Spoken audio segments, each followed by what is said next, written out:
से खून नहीं मांगेगी।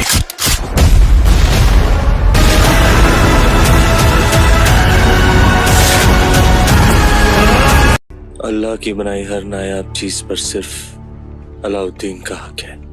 नायाब है।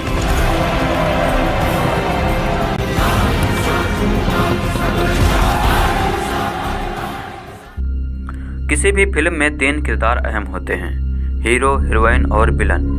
इस फिल्म के विलन खिलजी हैं, लेकिन क्या 20 साल तक दिल्ली के सुल्तान रहे अलाउद्दीन खिलजी वाकई में विलन थे या इतिहास उनके बारे में कुछ और कहता है? अलीगढ़ मुस्लिम यूनिवर्सिटी में इतिहास विभाग के अध्यक्ष और मध्यकालीन भारत के विशेषज्ञ प्रोफेसर सैयद अली नदीम रजवी कहते हैं, फिल्म पद्मावती में काल्पनिक किरदार महारानी पद्मिनी को किस तरह से दिखाया गया है, इसे लेकर तो सब विरोध कर रहे हैं, लेकिन भंसाली ने असल अन्याय तो अलाउद्दीन खिलजी के साथ किया है। प्रोफेसर सैयद अली नदीम रजवी के मुताबिक इस फिल्म में अलाउद्दीन खिलजी को ऐसा दिखाया गया है जैसे वो कोई बर्बर, क्रूर, जंगली और वहशी शासक हो, नोच नोच के खाता हो, अजीब कपड़े पहनता हो, लेकिन असल में वो अपने दौर के बहुत सांस्कृतिक व्यक्ति थे, जिन्होंने ऐसे कई कदम उठाए जिनका असर आज भी दिखता है। रजावी कहते हैं, अलाउद्दीन एक ऐतिहासिक किरदार है, उनके जीवन का पूरा रिकॉर्ड मौजूद है। भारत के सबसे प्रबुद्ध बादशाहों में उनका नाम आता है।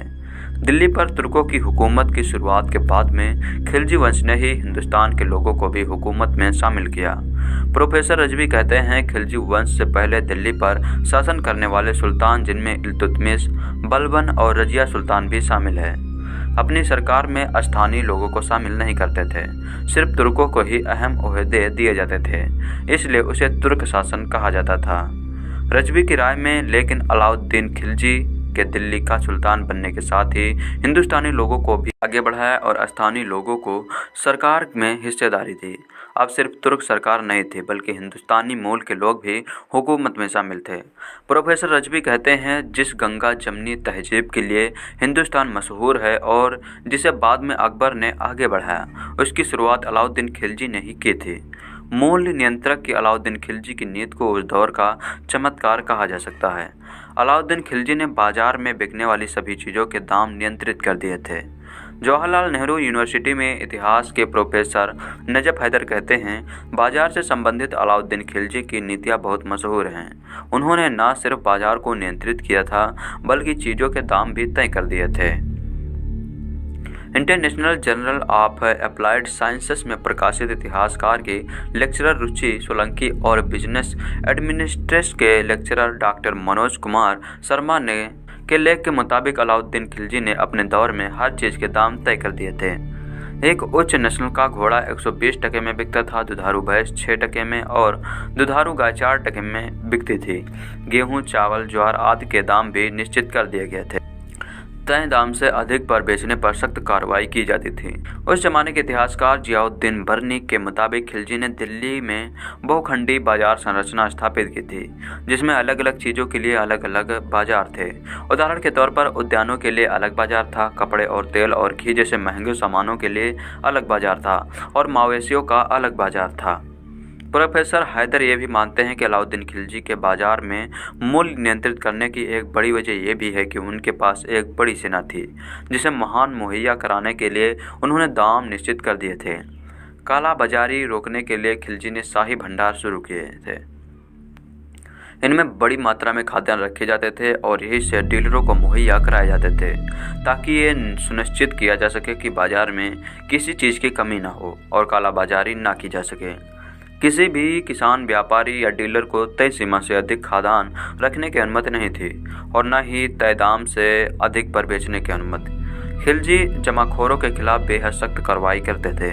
सुल्तान ने सिर्फ बाजार में मूल्य ही नियंत्रित नहीं किए थे, बल्कि जमाखोरी और सामानों के परिवहन को भी नियंत्रित कर दिया था। बाजार में आने और जाने वाले सामान का पूरा हिसाब रखा जाता था। एक व्यक्ति को कितनी मात्रा में सामान बेचा जा सकता है, यह भी तय कर दिया गया था। प्रोफेसर रजवी कहते हैं कि खिलजी के सबसे बड़े कामों में से एक कृषि सुधार थे जो उन्होंने किए थे। रजवी कहते हैं, शासन में स्थानीय लोगों को जगह देने का अवसर ये हुआ कि नीतियां भी स्थानीय लोगों को ध्यान में रखकर तय की जाने लगी। खिलजी ने दिल्ली सल्तनत के दायरे में आने वाले इलाके की ज़मीनें का सर्वेक्षण करवाकर उन्हें खालिसा व्यवस्था में लिया था। 50% उपज लगान में ली जाती थी। इसके अलावा कोई कर नहीं लिया जाता था। इसके अलावा चराई यानी जानवर चराने और घेरी यानी घर बनाने पर कर लिया जाता था। अलाउद्दीन खिलजी के दौर में सरकार और ग्रामीण के बीच में आने वाले चौधरियों और मुकदमों के अधिकार भी सीमित कर दिए गए थे और उनसे भी कर लिया जाता था। खिलजी ने किसानों और सरकार के बीच से मध्यस्थों को हटा दिया था। कृषि व्यवस्था में सुधार के साथ खिलजी ने ईमानदार प्रशासन सुनिश्चित किया, जिससे गांव सरकार के और करीब आ गए। प्रोफेसर रजवी कहते हैं कि इन कृषि सुधारों में बड़ी भूमिका खिलजी शासन के स्थानीय लोगों की थी, क्योंकि वह जानते थे कि यहाँ खेत खलिहान में कौन सा अनाज बोया जा सकता था और जिसकी उपज कितनी होगी। रजवी कहते हैं अलाउद्दीन खिलजी वो पहले बादशाह थे जिन्होंने किसानों और मजदूरों की बात की और उन्हें ध्यान में रखकर सुधार किए। अलाउद्दीन खिलजी को भारत की मंगोलों से सुरक्षा करने के लिए भी जाना जाता है। उन्होंने दिल्ली सल्तनत की सीमाओं को सुरक्षित किया था और मंगोलों के हमलों को नाकाम किया था। प्रोफेसर हैदर कहते हैं भारत पर बाहर से सबसे बड़े हमले मंगोल के हुए हैं। मंगोलों ने मध्य एशियाई और ईरान पर कब्जा कर लिया था और भारत पर वो बार बार आक्रमण कर रहे थे। अलाउद्दीन खिलजी का एक मुख्य योगदान ये है कि उन्होंने लड़ाइयाँ लड़ी और जीती और मंगोलों को दूर रखा। अलाउद्दीन खिलजी ने सीरी का नया शहर विकसित किया और कुतुब महरौली के पुराने शहर की किलेबंदी की। सरहद से लेकर दिल्ली तक सुरक्षा चौकियां बनाई गई ताकि मंगोलों के आक्रमण को रोका जा सके। यही नहीं, उन्होंने पहली बार हर समय मुस्तैद रहने वाली एक बड़ी सेना तैयार की। प्रोफेसर हैदर कहते हैं खिलजी एक ताकतवर सुल्तान थे। हर बड़े शासक की दो बड़ी चुनौतियां होती हैं। पहला अपने राज्य की बाहरी आक्रमण से सुरक्षा करना और दूसरा आंतरिक ताकत को मजबूत करना और उसे बढ़ाना, यानी नए नए राज्यों को अपने शासन में जोड़ना और एक बार जब साम्राज्य स्थापित हो जाए तो ताकत को बनाए रखना और इस ताकत को प्रशासन के सबसे निचले स्तर तक पहुंचाना। वह कहते हैं पूर्व आधुनिक युग की दो बड़ी चुनौतियां थी और अलाउद्दीन खिलजी इन दोनों में ही कामयाब रहे। उन्होंने न सिर्फ अपनी सल्तनत की सुरक्षा की बल्कि इसे बड़े पैमाने पर भी विस्तार किया। तमाम सुधारों के बावजूद अलाउद्दीन खिलजी को ऐसे सुल्तान के रूप में याद किया जाता है जिन्होंने बड़ी जंगें लड़ी और जीती। प्रोफेसर रजवी कहते हैं जंगों में लोग मारे जाते हैं, खिलजी की जंगों में भी बड़ी तादाद में लोग मारे गए। प्रोफेसर हैदर कहते हैं खिलजी ने कई मंगोल हमले नाकाम किए, हालांकि उन्होंने मंगोल सैनिकों को दिल्ली में रहने भी दिया था और बहुत से आक्रमणकारी मंगोल सैनिक यही के बसिंदे हो गए थे। प्रोफेसर हैदर कहते हैं जब यही रह रहे मंगोल सैनिकों ने बगावत कर दी तो खिलजी ने हारे हुए मंगोल सेना के सैनिकों को कटे हुए सर व ट्रॉफी के तौर पर दिल्ली में प्रदर्शित किए थे। मंगोल ने खौफ पैदा करने के लिए उन्होंने सरों को दीवार में चुनवा दिया था। अलाउद्दीन खिलजी अपने चाचा और ससुर जलालुद्दीन खिलजी के दौर में 1291 में कड़ा प्रांत, जो अब का कड़ा यूपी के कसौबी जिले में है और मनकापुर प्रतापगढ़ जिले में है, के गवर्नर बने थे। बेहद महत्वाकांक्षी खिलजी ने दक्कन प्रांत के यादव राज्य पर हमला कर देवगिरी राजधानी को लूटा था और बेशुमार खजाना हासिल किया था। प्रोफेसर हैदर कहते हैं अलाउद्दीन खिलजी ताकतवर हो रहे थे और सत्ता का पलड़ा उनकी ओर झुक रहा था। अलाउद्दीन को यह अंदाज़ा नहीं था कि अलाउद्दीन उन्हें सत्ता से बेदखल कर देंगे। जलालुद्दीन को अंदाज़ा नहीं था कि अलाउद्दीन उन्हें सत्ता से बेदखल कर देंगे। वो बातचीत के लिए कड़ा आ गए और यही गंगा नदी में एक नाव में अलाउद्दीन के विश्वासपात्र कमांडरों ने जलालुद्दीन खिलजी की हत्या कर दी थी। जलालुद्दीन की मौत के तुरंत बाद अलाउद्दीन खिलजी ने कड़ा में ही सल्तनत का ताज पहन लिया था। यहाँ से दिल्ली पहुँचकर उन्होंने दोबारा अपनी ताजपोशी करवाई थी। प्रोफेसर हैदर कहते हैं अलाउद्दीन खिलजी समझते थे कि उन्होंने बहुत बड़ी सल्तनत कायम की, छोटी छोटी रियासतों को फतह किया और एक बहुत मजबूत सल्तनत खड़ी की। अपने सिक्कों में, अपने दौर के लेखों में उन्होंने अपने आप को एक ताकतवर सुल्तान के तौर पर पेश किया। खिलजी वंश मध्यकालीन भारत का एक राजवंश था। इसने दिल्ली की सत्ता पर 1290 से 1320 ईस्वी तक राज किया। दिल्ली की मुस्लिम सल्तनत में दूसरा शासक परिवार था। हालांकि खिलजी कबीला लंबे समय से अफगानिस्तान में बसा हुआ था। लेकिन अपने पूर्ववर्ती गुलाम वंश की तरह यह राजवंश भी मूलतः तुर्किस्तान का था। इसके 3 शासक अपनी निष्ठाहीनता, निर्दयता और दक्षिण भारतीय हिंदू राज्यों पर अधिकार के लिए जाने जाते हैं। खिलजी वंश के पहले सुल्तान जलालुद्दीन फिरोज खिलजी गुलाम वंश के अंतिम कमजोर बादशाह क्यूमर्स के पतन के बाद एक कुलीन गुट के सहयोग से गद्दी पर बैठे थे। जलालुद्दीन उम्र में काफ़ी बड़े थे और अफगानी कबीले का माने जाने के कारण एक समय वह इतने अलोकप्रिय थे कि राजधानी में घुसने तक का साहस नहीं कर सकते थे। उनके भतीजे जून खां ने दक्कन के हिंदू राज पर चढ़ाई करके एलिसपुर और उसके खजाने पर कब्जा कर लिया और फिर 1296 में वापस लौटकर उन्होंने अपने चाचा की हत्या कर दी। जूना खां ने अलाउद्दीन खिलजी की उपाधि धारण कर 20 वर्ष तक शासन किया। उन्होंने रणथंभौर, चित्तौड़ और मांडू पर कब्जा किया और देवगिरी के समृद्ध हिंदू राज्य को अपने राज्य में मिला लिया। उन्होंने मंगोलों के आक्रमण का भी मुंहतोड़ जवाब दिया। अलाउद्दीन के सेनापति मलिक कफूर को 1308 में दक्षिण पर कब्जा कर लिया। कृष्णा नदी के दक्षिण में होयसल वंश को उखाड़ फेंका और सुदूर दक्षिण में मदुरै पर अधिकार कर लिया। जब 1311 में मलिक कफूर दिल्ली लौटे तो वह लूट के माल से लदे थे। इसके बाद अलाउद्दीन और वंश का सितारा डूब गया। 1316 में आरंभ में सुल्तान की मृत्यु हो गई। मलिक कफूर द्वारा सत्ता पर काबिज होने की कोशिश उनकी मृत्यु के साथ ही समाप्त हुई। अंतिम खिलजी शासक कुतुबुद्दीन मुबारक शाह की उनके प्रधानमंत्री खुसरो खां ने 1320 में हत्या कर दी। बाद में तुगलक वंश के प्रथम शासक गयासुद्दीन तुगलक ने खुसरो खां से गद्दी छीन ली। खिलजी कौन थे, इस विषय में पर्याप्त विवाद है। इतिहासकार निजामुद्दीन अहमद ने खिलजी को चंगेज खां का दामाद और कुलीन खां का वंशज बताया है। बर्नी ने उसे तुर्कों से अलग एक, फखरुद्दीन ने खिलजियों को तुर्कों की 64 जातियों में से एक बताया है। फखरुद्दीन के मत का अधिकांश विद्वानों ने समर्थन किया है, चूँकि भारत आने से पूर्व ही यह जात अफगानिस्तान के हेलमंद नदी के तटीय क्षेत्रों के उन भागों में रहती थी जिसे खिलजी के नाम से जाना जाता था।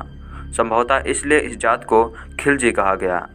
मामलूक अथवा गुलाम वंश के अंतिम सुल्तान शमसुद्दीन क्यूमर्स की हत्या के बाद ही जलालुद्दीन फिरोज खिलजी सिंहासन पर बैठा था।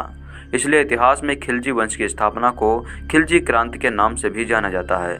खिलजी क्रांति केवल इसलिए महत्वपूर्ण नहीं है कि उसके गुलाम वंश को समाप्त कर नवीन खिलजी वंश की स्थापना की, बल्कि इसलिए भी महत्वपूर्ण है कि खिलजी क्रांति के परिणाम स्वरूप दिल्ली सल्तनत का सुदूर दक्षिण तक विस्तार हुआ। जातिवाद में कमी आई और साथ ही यह धारणा भी खत्म हुई कि शासन केवल विशिष्ट वर्ग का ही व्यक्त कर सकता है। खिलजी युग। खिलजी मुख्यतः सर्वाहार वर्ग के थे। खिलजी युग साम्राज्यवाद और मुस्लिम भक्ति के विस्तार का युग था। इस क्रांति के बाद तुर्की अमीर सरदारों के प्रभाव क्षेत्र में कमी आई। इस क्रांति ने प्रशासन में धर्म व उलेमा के महत्व को भी अस्वीकार कर दिया। इस प्रकार खिलजी शासकों की सत्ता मुख्य रूप से शक्ति पर निर्भर थी। खिलजियों ने यह सिद्ध कर दिया कि राज्य बिना धर्म की सहायता से न केवल जीवित रखा जा सकता है बल्कि सफलतापूर्वक चलाया भी जा सकता है।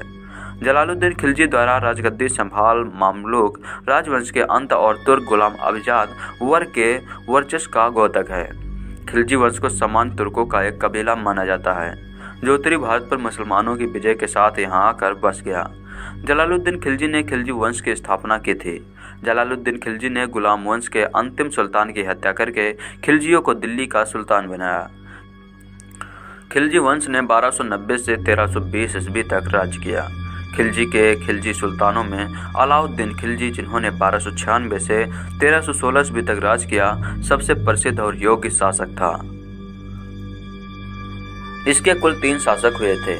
पहले जलालुद्दीन खिलजी, फिर अलाउद्दीन खिलजी और बाद में शिहाबुद्दीन उमर खिलजी और उसके बाद में कुतुबुद्दीन मुबारक खिलजी और उसके बाद में गयासुद्दीन खिलजी।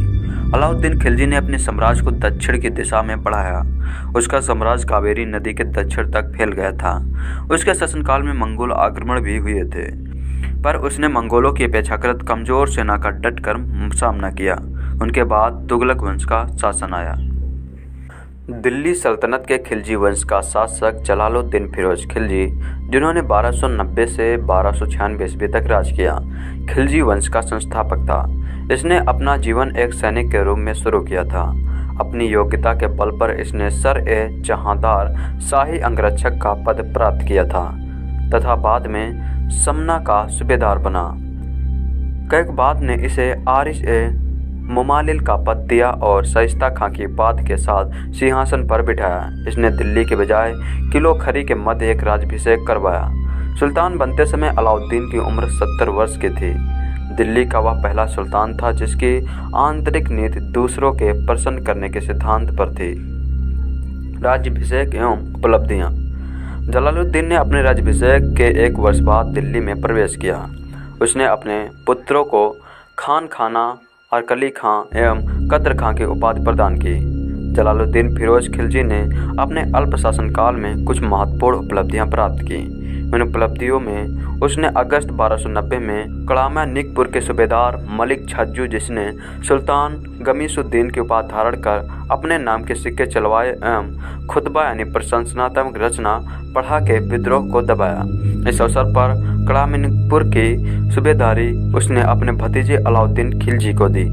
उसका 1291 ईस्वी में रणथंभौर का अभियान सफल रहा। 1292 ईस्वी में मंडोर एवं झाइन के किलों को जीतने में जलालुद्दीन को सफलता मिली। दिल्ली के निकटवर्ती क्षेत्रों में उसने ठगों का दमन किया। 1292 ईस्वी में ही मंगोल आक्रमणकारी हलाकू का पौत्र अब्दुल्ला लगभग 1.5 लाख सिपाहियों के साथ पंजाब पर आक्रमण कर सुनामपा तक पहुंच गया, परंतु अलाउद्दीन ने मंगोलों को परास्त करने में सफलता प्राप्त की और अंत में दोनों के बीच संधि हुई। मंगोल वापस जाने के लिए तैयार हो गए, परंतु चंगेज खां के नीत उलगू ने अपने लगभग 400 मंगोल समर्थकों के साथ इस्लाम धर्म ग्रहण कर भारत में रहने का निर्णय कर लिया।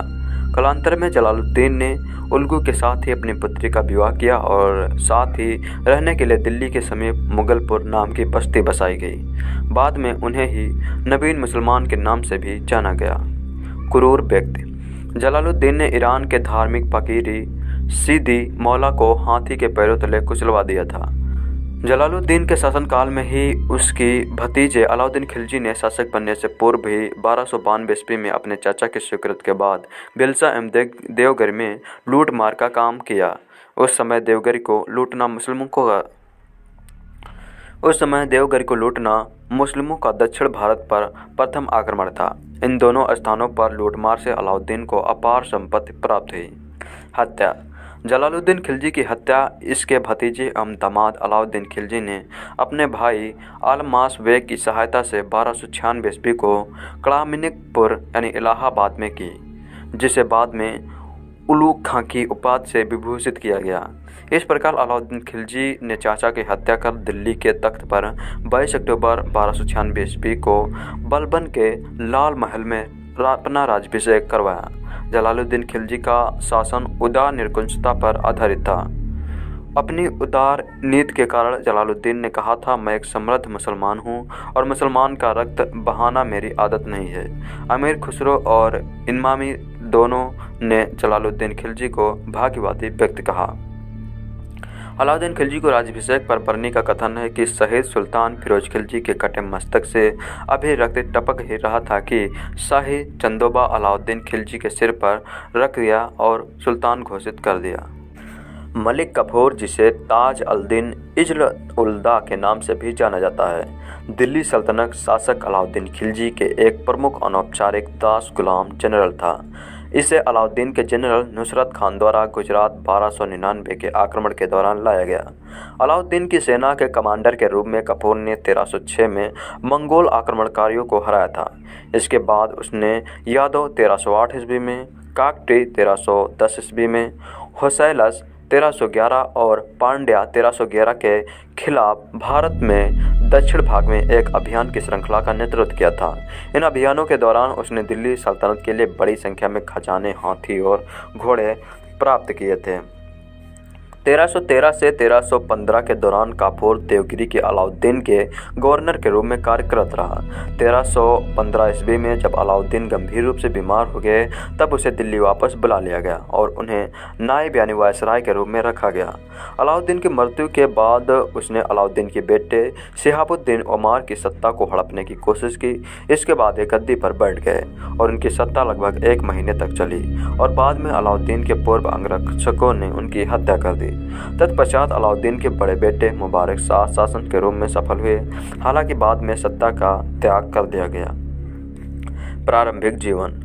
काफूर को मूल रूप से इतिहासकार अब्दुल मलिक ईसानी के अनुसार मुसलमान के रूप में वर्णित किया गया है। अपनी जीवनी में वह खंभात के एक धनी ख्वाजा का गुलाम था।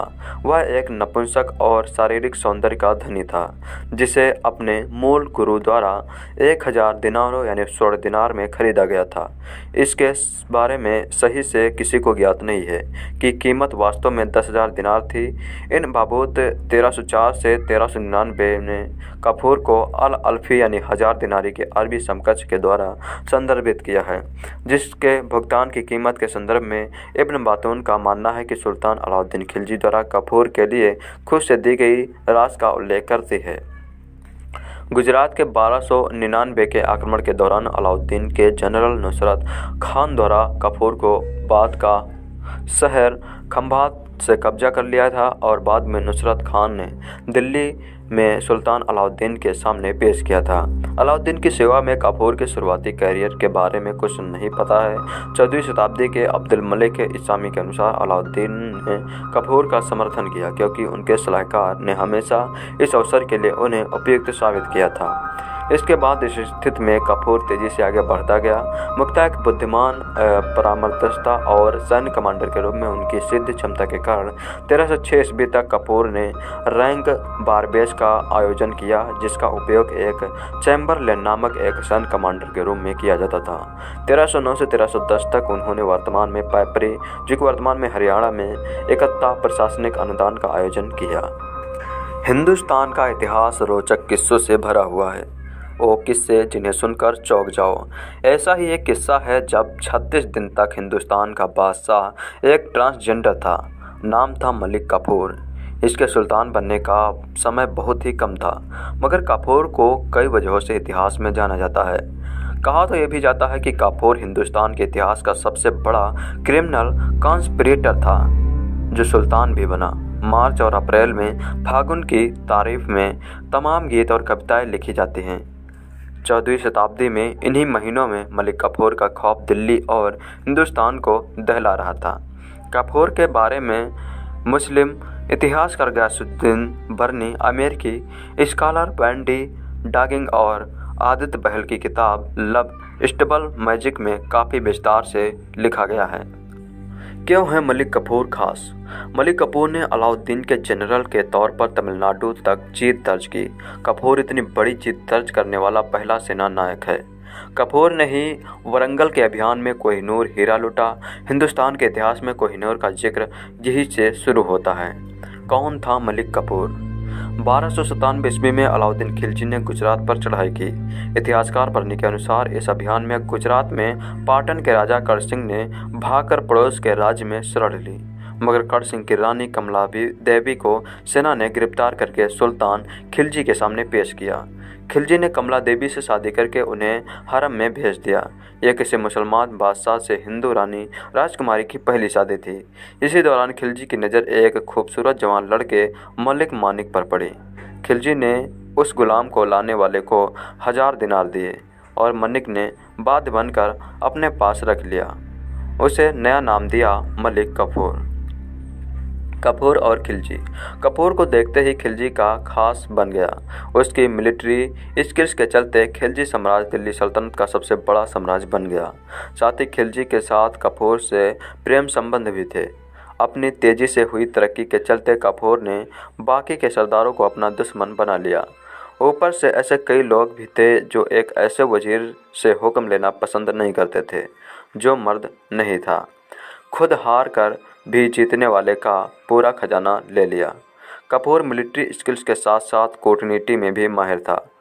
पांड्य साम्राज्य पर हमला करके काफूर ने घेराबंदी कर ली थी। भीषण गर्मियों में की गई इस घेराबंदी में कावेरी नदी भी शामिल थी। मगर एक रात पांड्य सेना ने अचानक हमला करके काफूर की आधी से ज़्यादा सेना को ख़त्म कर दिया। काफूर ने हार मानने की जगह पांड्य राजा से समझौता किया।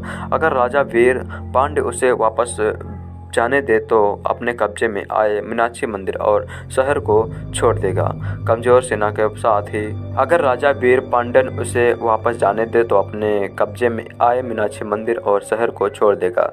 कमजोर सेना के बाद भी काफूर ने मंदिर वापस देने का वादा कर वीर पांड्यन का पूरा खजाना, आधा राशन और सारे हाथी ले लिए। खिलजी ने खुद होकर इसके बाद काफूर को मलिक नायक बना दिया। वैसे समझौते होने के पहले तक मीनाक्षी मंदिर का बड़ा हिस्सा तोड़ा जा चुका था, जो 15वीं शताब्दी में दोबारा बना। खिलजी के खिलाफ साजिश।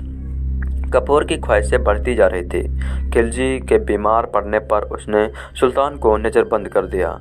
कुछ इतिहासकारों का यह भी मत है कि काफूर ने धीमी धीमी जहर देकर खिलजी को मौत तक पहुंचाया। बहरहाल हत्या के तुरंत बाद काफूर ने खिलजी के बेटों को अंधा करवा दिया, बेगमों को जेल में डाला, सारे सरदारों को कत्ल करने का हुक्म दे दिया और खिलजी के 3 साल के बेटे को गद्दी पर बैठाने की बात करके खुद सुल्तान बन गया। क्रूरता के दौर और फिर हत्या। काफूर ने 35 दिनों में खूब कत्ल-ए-आज़म किया। शाही परिवार के साथ साथ उसे जो भी नापसंद हुआ मारा गया। खिलजी के बेटे सादिक खां को उसने सीरी के किले में कैदी बना लिया। काफूर के हुक्म पर शहजादे की आंखें उस्तदे से चीर लगाकर निकल गई, जैसे फंकों से तरबूज छिलकर निकल जाता है। इन सब के बीच अलाउद्दीन का तीसरा बेटा मुबारक खिलजी किसी तरह बच निकला। उस दौर के इतिहासकार बर्नी के दस्तावेजों में जिक्र मिलता है कि काफूर ने जिन सैनिकों को मुबारक को मारने भेजा था वो मुबारक से मिल गए। इन्हीं सैनिकों ने वापस आकर सोते समय काफूर की गर्दन काट दी। इस तरह 1 महीने के शासन के बाद काफूर इतिहास की किताबों का हिस्सा बनकर रह गया। मलिक काफूर कौन थे, दिल्ली के साथ उनका क्या रिश्ता था और उनकी कहानी इतनी दिलचस्प क्यों है, इस बारे में जानने के लिए इतिहास के पन्ने उलटने की ज़रूरत है। काफूर दरअसल दिल्ली के सुल्तान रहे अलाउद्दीन खिलजी के गुलाम जनरल थे।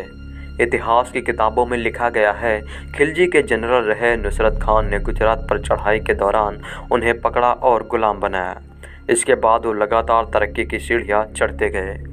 अलाउद्दीन खिलजी के सैन्य कमांडर के रूप में मलिक काफूर ने मंगोलियाई आक्रमणकारियों को हराया और इसके बाद दक्षिण भारत में अपने सुल्तान की जीत का परचम फहराया। इसके अलावा कई किताबों में खिलजी और काफूर के बीच खास रिश्तों के बारे में काफ़ी कुछ लिखा गया है। आर वनिता और एस किदवाई द्वारा संपादित किताब same sex love in India में रीडिंग इन इंडिया लिटरेचर में लिखा गया है कि मलिक काफूर अलाउद्दीन खिलजी की सेना में शामिल हो गए और उन्हें 1000 दिनारी यानी 1000 में बिकने वाला कहा गया। क्यों कहा गया 1000 दिनारी?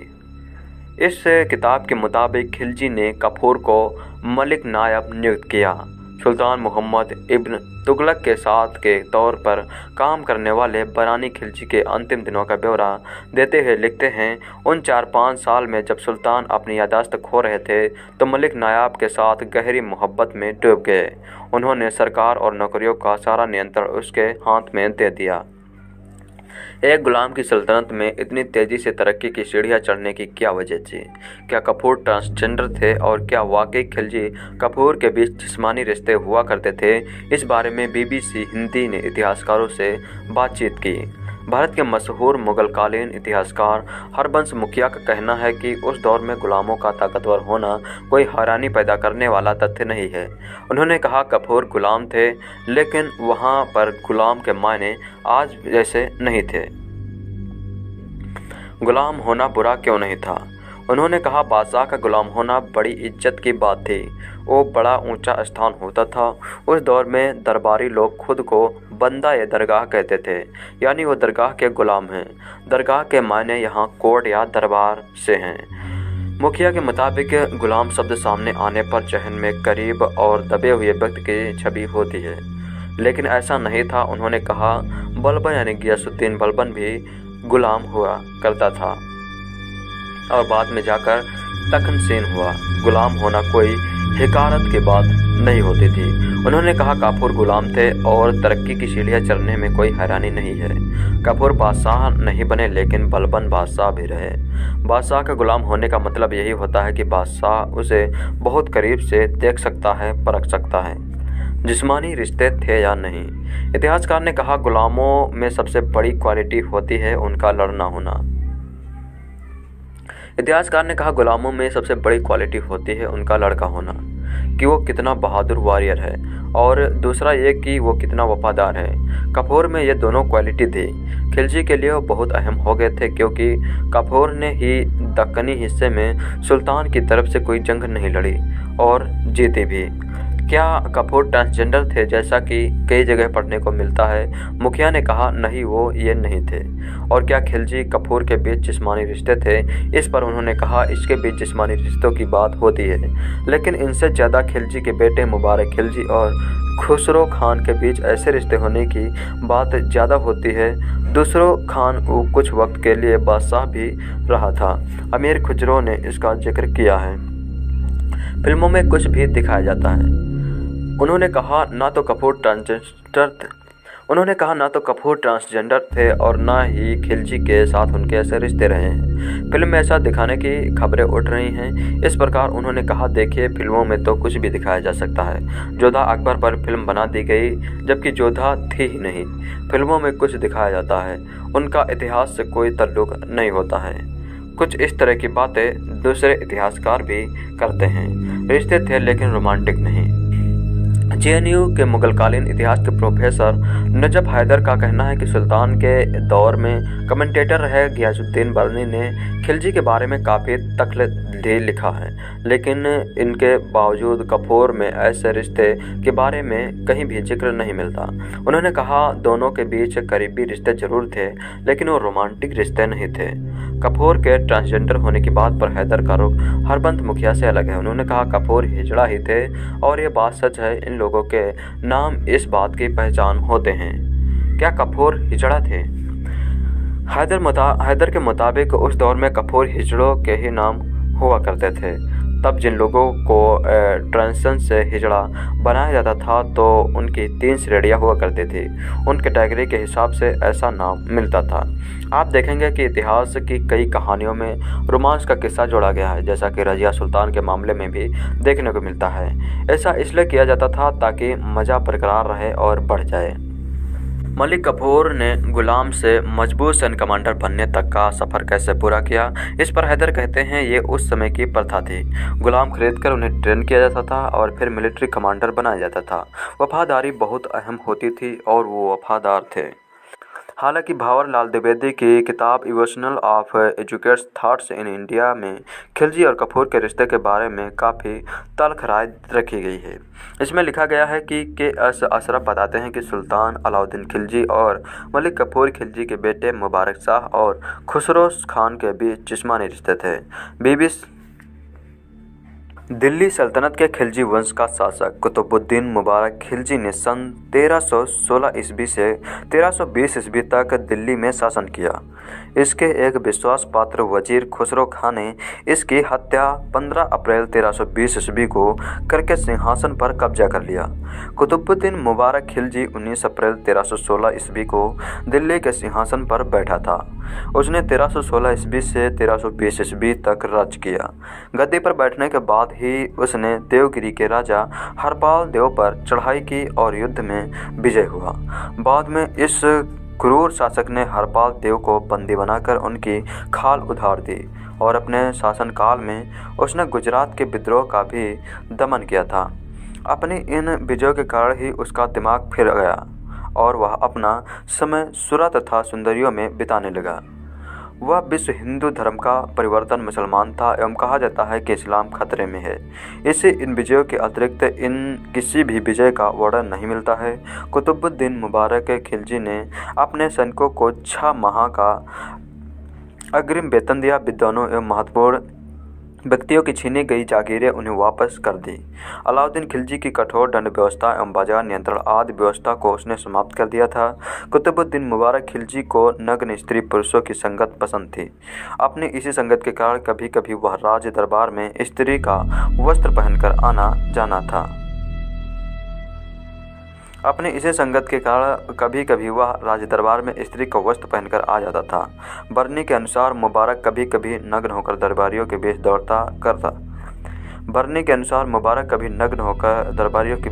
दौड़ा करता था।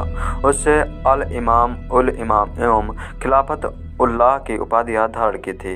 उसने खिलाफत के प्रति को हटाकर अपने को इस्लाम धर्म का सर्वोच्च प्रधान एवं स्वर्ग तथा पृथ्वी के अधिपति का खलीफ घोषित किया था। साथ ही उसने अलविसिक बिल्लाह के धर्म की प्रधान उपाधि भी धारण की थी। मुबारक के वजीर नसीरुद्दीन खुजर खान ने 15 अप्रैल 1320 ईस्वी को उसकी हत्या कर स्वयं दिल्ली की गद्दी को हथिया लिया। अल्लाह की बनाई हर नायाब चीज पर सिर्फ अलाउद्दीन का हक है। नायाब है।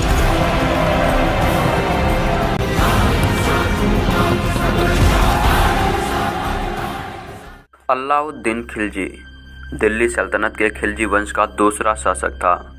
उसका साम्राज्य अफगानिस्तान से लेकर उत्तर मध्य भारत तक फैला था। इसके बाद इतना बड़ा भारतीय साम्राज्य अगले 300 सालों तक कोई भी शासक स्थापित नहीं कर पाया था। मेवाड़ चित्तौड़ का युद्ध अभियान इतिहास की एक महत्वपूर्ण घटना है। ऐसा माना जाता है कि वो चित्तौड़ की रानी पद्मिनी की सुंदरता पर मोहित था। इसका वर्णन मलिक मोहम्मद जायसी ने अपनी रचना पद्यावत में किया है। उसके समय में उत्तर पूर्व से मंगोल आक्रमण भी हुए। उसने उसका भी डटकर सामना किया। अलाउद्दीन खिलजी के बचपन का नाम अली गुरसप्पा था। जलालुद्दीन खिलजी के तख्त पर बैठने के बाद उसे अमीर-ए-ताजुक का पद मिला। मलिक छज्जू के विद्रोह को दबाने में महत्वपूर्ण भूमिका निभाने के कारण जलालुद्दीन ने उसे कड़ा मनिकपुर की सूबेदारी सौंप दी। बिरसा चंदेरी एवं देवगिरी के सफल अभियानों से प्राप्त अपार धन ने उसकी स्थिति और मजबूत कर दी। इस प्रकार उत्कर्ष पर पहुंचे अलाउद्दीन खिलजी ने अपने चाचा जलालुद्दीन की हत्या धोखे से 22 अक्टूबर 1296 को खुद से गले मिलते समय अपने दुश्मन को मोहम्मद सलीम तथा इख्तियारुद्दीन होद द्वारा करवा दी। इस प्रकार उसने अपने सगे चाचा, जो उसे अपने औलाद की भांति प्रेम करता था, के साथ विश्वासघात कर खुद को सुल्तान घोषित कर दिया और दिल्ली में स्थित बलबन के ताजमहल में अपना राज्याभिषेक 22 अक्टूबर 1296 को संपन्न करवाया था। निर्माण कार्य। अलाउद्दीन के दरबार में अमीर खुसरो तथा हसन निजामी जैसे उच्च कोट के विद्वानों को संरक्षण प्राप्त था। स्थापत्य कला के क्षेत्र में अलाउद्दीन खिलजी ने वृत्ताकार अलाई दरवाजा अथवा कुश्ते शिकार का निर्माण करवाया। उसके द्वारा बनाया गया अलाई दरवाजा प्रारंभिक तुर्की कला का एक श्रेष्ठ नमूना माना जाता है। इसने सीरी के किले हजार खंबा महल का निर्माण किया। अलाउद्दीन खिलजी ने जमीन नपाई का आधा राजस्व के रूप में एक में लेता था। शासन व्यवस्था। राज्याभिषेक के बाद उत्पन्न कठिनाइयों का सफलतापूर्वक सामना करते हुए अलाउद्दीन ने कठोर शासन व्यवस्था के अंतर्गत अपने राज्य की सीमाओं का विस्तार करना प्रारंभ किया। अपनी प्रारंभिक सफलताओं से प्रोत्साहित होकर अलाउद्दीन ने सिकंदर द्वितीय की उपाधि ग्रहण कर इसका उल्लेख अपने सिक्कों पर करवाया। उसने विश्व विजय एवं एक नवीन धर्म को स्थापित करने के अपने विचार को अपने मित्र एवं दिल्ली के कोतवाल अलउल मुल्क के समझाने पर त्याग दिया। यद्यपि अलाउद्दीन ने खलीफा की सत्ता को मान्यता प्रदान करते हुए यमन उल्फ खिलाफत नसीरी अमीर उल मोमिनीन की उपाधि ग्रहण की, किंतु उसने खलीफा से अपने पद की स्वीकृति लेनी आवश्यक नहीं समझी। उलेमा वर्ग को भी अपने शासन कार्य में हस्तक्षेप नहीं करने दिया। उसने शासन में इस्लाम धर्म के सिद्धांतों को प्रमुखता न देकर राज्य हित को सर्वोपरि माना। अलाउद्दीन खिलजी के समय निरंकुशता अपने चरम सीमा पर पहुंच गई। हिंदुओं के साथ व्यवहार। अलाउद्दीन हिंदुओं के प्रति बहुत ही निर्दयी था। वह प्रत्येक संभव प्रकार से उन्हें पीड़ित करने की कठोर नीतियों का प्रयोग करता था। बयान का काजी हिंदुओं के प्रति नीति की व्याख्या करता था और अपने राज्य में अलाउद्दीन उसी का अनुसरण करता था। काजी के अनुसार उसको खिराज गुजार यानी भेंट देने वाला कहा गया है और जब भी माल विभाग के अधिकारी उनसे चांदी मांगे तो उन्हें बिना प्रश्न किए पूर्ण विनम्रता तथा सम्मान पूर्वक स्वर्ण उपस्थित करना चाहिए। यदि मुहस्सिल यानी राज कर वसूल करने वाला किसी हिंदू के मुंह में थूकना चाहे तो उसे निर्विरोध भाव से मुंह खोल देना चाहिए। ऐसा करने का अर्थ यह है कि ऐसा करने से वह अपनी नम्रता एवं अधीनता तथा आज्ञा पालन एवं सम्मान प्रदर्शित करता है। स्वयं खुदा ने उन्हें पूर्ण पराभव की आज्ञा दी है। हिंदू पैगंबर के घेरतम शत्रु हैं। पैगंबर साहब ने कहा है या तो वे इस्लाम ग्रहण कर ले या फिर उन्हें मार दिया जाए या दास बना लिया जाए तथा उनकी संपत्ति राजकोष में जमा कर ली जाए। अलाउद्दीन ने अनेक ऐसे कार्य किए जिनसे हिंदुओं को निर्धनता एवं पीड़ा का शिकार बनना पड़ा। जियादुद्दीन बर्दी के अनुसार अलाउद्दीन ने गर्व के साथ यह विचार व्यक्त किया कि मेरा आदेश पाते हुए लोग ऐसे भाग जाते हैं जैसे चूहे अपने बिलों में। सर बुल्लेचे है के अनुसार अलाउद्दीन खिलजी ने सारे राज्य में हिंदुओं को निर्धनता तथा पीड़ा के धरातल पर उतार दिया था। अलाउद्दीन खिलजी के राज्य में कुछ विद्रोह हुए जिनमें 1299 ईस्वी में गुजरात के सफल अभियान में प्राप्त धन के बंटवारे को लेकर नवी मुसलमानों द्वारा किए गए विद्रोह का दमन नुसरत खां ने किया। दूसरा विद्रोह अलाउद्दीन के भतीजे अकद खां द्वारा किया गया। अपने मंगोलों मुसलमानों के सहयोग से उसने अलाउद्दीन पर प्राणघातक हमला किया जिसके बदले में उसे पकड़कर मार दिया गया। तीसरा विद्रोह अलाउद्दीन की बहन के लड़के मलिक उमर एवं मंगू खां ने किया पर इन दोनों को हराकर उनकी हत्या कर दी गई। चौथा विद्रोह दिल्ली के हाजी मौला द्वारा किया गया जिनका दमन सरकार हजीमुद्दीन ने किया था। इस प्रकार इन सभी विद्रोह को सफलतापूर्वक दबा दिया गया। अलाउद्दीन ने तुर्क अमीरों द्वारा किए जाने वाले विद्रोह के कारणों का अध्ययन कर उन कारणों को समाप्त करने के लिए 4 अध्यादेश जारी किए। प्रथम अध्यादेश के अंतर्गत अलाउद्दीन ने दान, उपहार एवं पेंशन के रूप में अमीरों को दी गई भूमि को जब्त कर उस पर अधिकार कर लगा दिया जिसने उनके पास धन का अभाव हो गया। द्वितीय अध्यादेश के अंतर्गत अलाउद्दीन ने गुप्तचर विभाग को संगठित कर बरीद एवं मोहनीद गुप्तचर की नियुक्त की। तृतीय अध्यादेश के अंतर्गत अलाउद्दीन खिलजी ने मध्य निदेश भाग खाने एवं जुआ खेलने पर पूर्ण प्रतिबंध लगा दिया। चौथे अध्यादेश के अंतर्गत अलाउद्दीन ने अमीरों के पास में मेलजोल, सार्वजनिक समारोह एवं वैवाहिक संबंधों पर प्रतिबंध लगा दिया। अलाउद्दीन ने खुदों, मुकदमों आदि हिंदू लगान अधिकारियों के विशेषाधिकार को समाप्त कर दिया। साम्राज्य विस्तार। अलाउद्दीन खिलजी साम्राज्यवादी प्रवृत्ति का व्यक्ति था। उसने उत्तर भारत के राज्यों को जीतकर उन पर प्रत्यक्ष शासन किया। दक्षिण भारत के राज्यों को अलाउद्दीन ने अपने अधीन कर उनसे वर्षित कर वसूला। गुजरात विजय। 1298 ईस्वी में अलाउद्दीन ने उलूग खां एवं नुसरत खां को दक्षिण विजय के लिए भेजा। अहमदाबाद के निकट कर्णदेव, वाघेला और अलाउद्दीन की सेना में संघर्ष हुआ। राजा कर्ण ने पराजित होकर अपनी कर देवीर को शासन रामचंद्र देव के यहाँ शरण ली। अलाउद्दीन खिलजी कर्ण की संपत्ति युद्ध में विजय के पश्चात सैनिकों ने सूरत, सोमनाथ और कैम्बे तक आक्रमण किया। जैसलमेर विजय। अलाउद्दीन खिलजी की सेना के कुछ घोड़े छीन लेने के कारण सुल्तान खिलजी ने जैसलमेर के राजपूत शासक दूधा एवं उसके सहयोगी तिलक सिंह को 1299 ईस्वी में पराजित किया और जैसलमेर की विजय की। रणथंभौर विजय। रणथंभौर के शासक हमीर देव अपनी योग्यता एवं साहस के लिए प्रसिद्ध थे। अलाउद्दीन के लिए रणथंभौर को जीतना इसलिए भी आवश्यक था क्योंकि हमीर देव ने विद्रोही मंगोल नेता मोहम्मद शाह एवं केहब को अपने यहाँ शरण दे रखी थी। इसलिए भी अलाउद्दीन रणथंभौर को जीतना चाहता था। अतः जुलाई 1301 ईस्वी में अलाउद्दीन ने रणथंभौर के किले को अपने कब्जे में कर लिया। हमीर देव वीरगति को प्राप्त हुए। अलाउद्दीन ने रनमल और उनके साथियों का वध करवा दिया जो हमीर देव से विश्वासघात करके उससे आ मिले थे। तारीख अलाई एवं हमीर महाकाव्य में हमीर देव और उनके परिवार के लोगों का जौहर द्वारा मृत्यु प्राप्त होने का वर्णन है। रणथंभौर युद्ध के दौरान ही नुसरत खां की मृत्यु हुई। हमीर रासों के अनुसार हमीर की रानी रंगदे के नेतृत्व में राजपूत महिलाओं ने जौहर आग में कूदकर आत्महत्या किया तथा हमारे देवलदे ने पदिला तालाब में कूदकर जल जौहर किया था। चित्तौड़ आक्रमण एवं मेवाड़ विजय। मेवाड़ के शासक राणा रतन सिंह थे जिनकी राजधानी चित्तौड़ थी। चित्तौड़ का किला सामरिक दृष्टिकोण से बहुत सुरक्षित स्थान पर बना हुआ था, इसलिए यह किला अलाउद्दीन की निगाह में चढ़ा हुआ था। कुछ इतिहासकारों ने अमीर खुसरो के रानी सैबा और सुलेमान के प्रेम प्रसंग के उल्लेख आधार पर और पद्यत की कथा के आधार पर चित्तौड़ पर के आक्रमण का कारण रानी पद्मिनी के अनुपम सौंदर्य के प्रति उनके आकर्षण को ठहराया है। अंततः 28 जनवरी 1303 ईस्वी को सुल्तान चित्तौड़ के किले पर अधिकार करने में सफल हुआ। रावल रतन सिंह युद्ध में शहीद हुए और उनकी पत्नी रानी पद्मिनी ने अन्य स्त्रियों के साथ जौहर कर लिया। यह चर्चा का विषय है। अधिकतर इतिहासकार पद्मिनी को काल्पनिक पात्र मानते हैं। किले पर अधिकार के बाद सुल्तान ने लगभग 30,000 राजपूत वीरों का कत्ल करवा दिया था, जिसने चित्तौड़ का नाम खिज्र खां के नाम पर खिज्राबाद रखा और खिज्र खां को सौंपकर दिल्ली वापस आ गया। इसी के साथ मेवाड़ में रावल शाखा का अंत हुआ। कालांतर में दूसरी शाखा सिसोदिया वंश की थी, जिसके शासक राणा कहलाते थे। चित्तौड़ को पुनः स्वतंत्र कराने का प्रयत्न राजपूतों द्वारा जारी था। इसी बीच अलाउद्दीन ने खिज्र खां को वापस दिल्ली बुलाकर चित्तौड़ दुर्ग की जिम्मेदारी राजपूत सरदार मालवीय को सौंपी थी।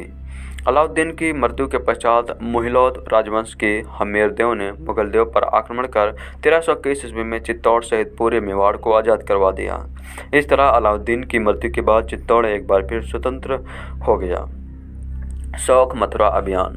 अलाउद्दीन खिलजी ने 1301 ईस्वी में रणथंभौर के शासक हमीरदेव को हराकर रणथंभौर पर कब्जा कर लिया था, तो उनकी नज़र ब्रज के क्षेत्र पर पड़ा स्वाभाविक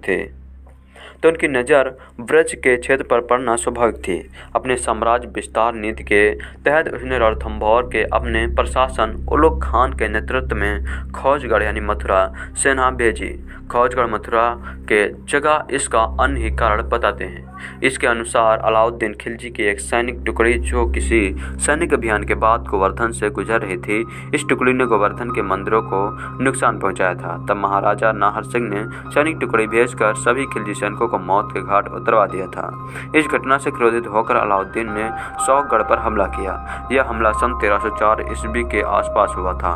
उगलू खान ने जब पहला हमला किया तब युद्ध महागांव के समीप हुआ था। यहाँ पर भी अनंगपाल के वंशज कौंटते जाटों का एक गढ़ था, जिसके अवशेष वर्तमान में भी मिलते हैं। इस युद्ध से मोहम्मद तुगरिक नामक एक तुर्क गुलाम मारा गया था। जाटों ने खिलजी सेना को कुछ महीनों तक रोके रखा। अंतिम निर्णायक युद्ध शौक के समीप हुआ, जिसमें उलग खान एक विशाल फौजदार लेकर आया। तब कंते नाहर सिंह तोमर के आह्वान पर जाटों ने किले में बंद होकर दुर्बलता दिखाने के बजाय लड़ते हुए अपने देश की रक्षा के लिए बलिदान देना उचित समझा। विशाल तुर्कों की फौज और सम्राटों में मध्य युद्ध हुआ, जिसमें राजा नाहर सिंह और उनके मंत्री बौद्ध ब्राह्मण चतुर्वेदी शौक दुर्ग की रक्षा में अलाउद्दीन खिलजी से युद्ध करते हुए वीरगति को प्राप्त हो गए। शौक का सेनापति गेंदा सिंह भी युद्ध में अपने परिवार के अधिकांश सदस्यों के साथ मारा गया था।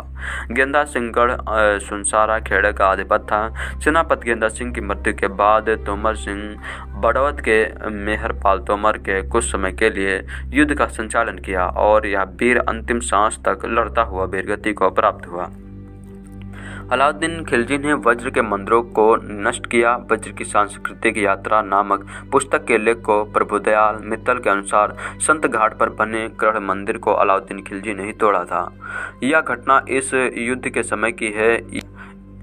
इस विजय का अलाउद्दीन खिलजी का एक फारसी लेख मथुरा से प्राप्त हुआ है। यह 2 पंक्तियाँ है। इनकी पहली पंक्ति में अलाउद्दीन शाह नाम और उपाधि सिकंदर शाह ने लिखा है। दूसरी पंक्ति में युद्ध के बाद बनी मस्जिद का जिक्र है। उलगू खान ने असिकुंड घाट के पास के मंदिर को तोड़ के मस्जिद बनवाई थी। इतिहासकार कृष्णदत्त वाजपेयी लिखते हैं कि यह मस्जिद कुछ समय बाद नष्ट हो गई थी। नाहर सिंह के उत्तराधिकारियों ने अलाउद्दीन खिलजी की सन 1316 ईस्वी में मृत्यु होने के बाद कमजोर हुए खिलजी साम्राज्य से मथुरा का यह क्षेत्र पुनः जीत लिया था। इसके बाद ही शौक के अधिपति प्रहलाद सिंह जाट यानी डूंगर सिंह को नाहर सिंह के एकमात्र जीवित पुत्र थे। उन्होंने इस मस्जिद को नष्ट किया हो, लेकिन कुछ लोग इस मस्जिद के यमुना की बाढ़ में नष्ट हुआ मानते हैं। लेकिन एक मजबूत इमारत का यमुना की बाढ़ में नष्ट होने की संभावना कम ही दिखती है। यह तो ब्रज के स्वाभिमानी जाट राजाओं के प्रतिशोध का फल था। प्रहलाद सिंह को उनकी वीरता के कारण ही डोंगर सिंह नाम से भी जाना जाता है। प्रहलाद सिंह के 4 पुत्र थे। सहजना, बड़ा पुत्र जो बाद में राजा बना, दूसरा तसगा जो कोई सिंघा था, और तीसरा आशा नैनू, और चौथा पुन्ना मेहता। गेंदा सिंह की मृत्यु सौंख यानी सौनक दुर्ग के युद्ध में होने के बाद प्रहलाद सिंह ने अपने बड़े पुत्र सहजना के कहने पर गेंदा सिंह के पुत्र अजाल को गोद ले लिया। इस तरह 5 पुत्र प्रहलाद सिंह के हुए। इस युद्ध के बाद कुछ लोग सौख से जाकर बिमाड़ में बसे। यहाँ से मालेगांव और जलमांव में आबाद हुए यह लोग वर्तमान में जगताप कहलाते हैं। यह गोद की जगह देवक को मानते हैं। मालवा विजय। मालवा पर शासन करने वाला महलक देव उसका सेनापति हरनंद बहादुर योद्धा थे। 1305 ईस्वी में अलाउद्दीन ने मुल्तान के सूबेदार आइना उल मुल्क के नेतृत्व में एक सेना को मलवा अधिकार पर करने के लिए भेजा। दोनों पक्षों के संघर्ष में महल देव एवं उनका सेनापति हरनंद मारा गया। नवंबर 1305 में किले पर अधिकार के साथ ही उज्जैन, धरा नागरी, चंदेर आदि को जीतकर मालवा समेत दिल्ली सल्तनत में मिला लिया। 1308 ईस्वी में अलाउद्दीन ने सिवान पर अधिकार करने के लिए आक्रमण किया। वहां के परमार राजपूत शासक शीतल देव ने कड़ा संघर्ष किया, परंतु अंततः वह मारा गया। कमालुद्दीन गुर्ग को वहां का शासक नियुक्त किया गया। जालौर के शासक कन्हड़ देव ने 1304 ईस्वी में अलाउद्दीन की अधीनता को स्वीकार कर लिया था, पर धीरे धीरे उसने अपने को पुनः स्वतंत्र कर लिया। 1311 में कमालुद्दीन गुर्ग ने नेतृत्व के सुल्तान की सेना ने कन्हड़ देव को युद्ध में पराजित कर उसकी हत्या कर दी थी। इस प्रकार जालौर पर आक्रमण के साथ ही अलाउद्दीन की राजस्थान विजय का कठिन कार्य पूरा हुआ। 1311 ईस्वी तक भारत में सिर्फ नेपाल, कश्मीर एवं आसम ही ऐसे भाग बचे थे जिन पर अलाउद्दीन अधिकार नहीं कर सका था। उत्तर भारत की विजय के बाद अलाउद्दीन ने दिल्ली भारत की ओर अपना रुख किया। कन्हड़ देव प्रबंध के अनुसार कन्हड़ देव के पुत्र बीरम देव का प्रेम अलाउद्दीन की पुत्री फिरोजा के साथ था, जो इस आक्रमण का मुख्य कारण था। दक्षिण विजय। अलाउद्दीन खिलजी के समकालीन दक्षिण भारत में सिर्फ 3 महत्वपूर्ण शक्तियाँ थीं। देवगिरी यादव के बाद दक्षिण पूर्व तेलंगाना के काकती और द्वार समुद्र के होयसवाल। देवगिरी के यादव दक्षिण पूर्व तेलंगाना के काकती और द्वार समुद्र के होयसल अलाउद्दीन द्वारा दक्षिण भारत के राज्यों को जीतने के उद्देश्य के पीछे धन की चाह एवं विजय की लालसा थी। वह इन राज्यों को अपने अधीन कर वार्षिक कर वसूलना चाहता था। दक्षिण भारत की विजय का मुख्य श्रेय मलिक काफूर को ही जाता है। अलाउद्दीन खिलजी के शासनकाल में दक्षिण में सबसे 1303 ईस्वी में तेलंगाना पर आक्रमण कर दिया। तेलंगाना के शासक प्रताप रुद्रदेव द्वितीय ने अपने एक सोने की मूर्ति बनवाकर और उसके गले में सोने की जंजीर डालकर आत्मसमर्पण हेतु मलिक काफूर के पास भेजा था। इसी अवसर पर प्रताप रुद्रदेव ने मलिक काफूर को संसार प्रसिद्ध कोहिनूर हीरा दिया था। देवगिरी। शासक बनने के बाद अलाउद्दीन द्वारा 1296 ईस्वी में देवगिरी के विरुद्ध किए गए अभियान की सफलता पर वहां के शासक रामचंद्र देव ने प्रति वर्ष एलिसपुर की आय भेजने का वादा किया था, पर रामचंद्र देव के पुत्र शंकर देव ने सिंहासन देव के हस्तक्षेप से वार्षिक कर का भुगतान रोक दिया गया। अतः नायब मलिक काफूर के नेतृत्व में एक सेना को देवगिरी पर धावा बोलने के लिए भेजा गया। रास्ते में राजा कर्ण को युद्ध में परास्त कर काफूर ने उसकी पुत्री देवल बीबी, जो कमला देवी एवं कर्ण की पुत्री थी, को दिल्ली भेज दिया, जहां पर उसका विवाह खिजर खान से कर दिया गया। रास्ते भर लूटपाट करता हुआ काफूर देवगिरी पहुंचा और पहुंचते ही उसने देवगिरी पर आक्रमण कर दिया। भयानक लूटपाट के बाद रामचंद्र देव ने आत्मसमर्पण कर दिया। काफूर अपार धन संपत्ति, ढेर सारे हाथी एवं राजा रामचंद्र देव के साथ वापस दिल्ली आया। रामचंद्र के सुल्तान के समक्ष प्रस्तुत होने पर सुल्तान ने उसके साथ उदारता का व्यवहार करते हुए राय रेहान की उपाधि प्रदान की। उसे सुल्तान ने गुजरात की नवसारी जागीर एवं 1 लाख स्वर्ण तके देकर वापस भेज दिया। कालांतर में राजा रामचंद्र देव अलाउद्दीन का मित्र बन गया।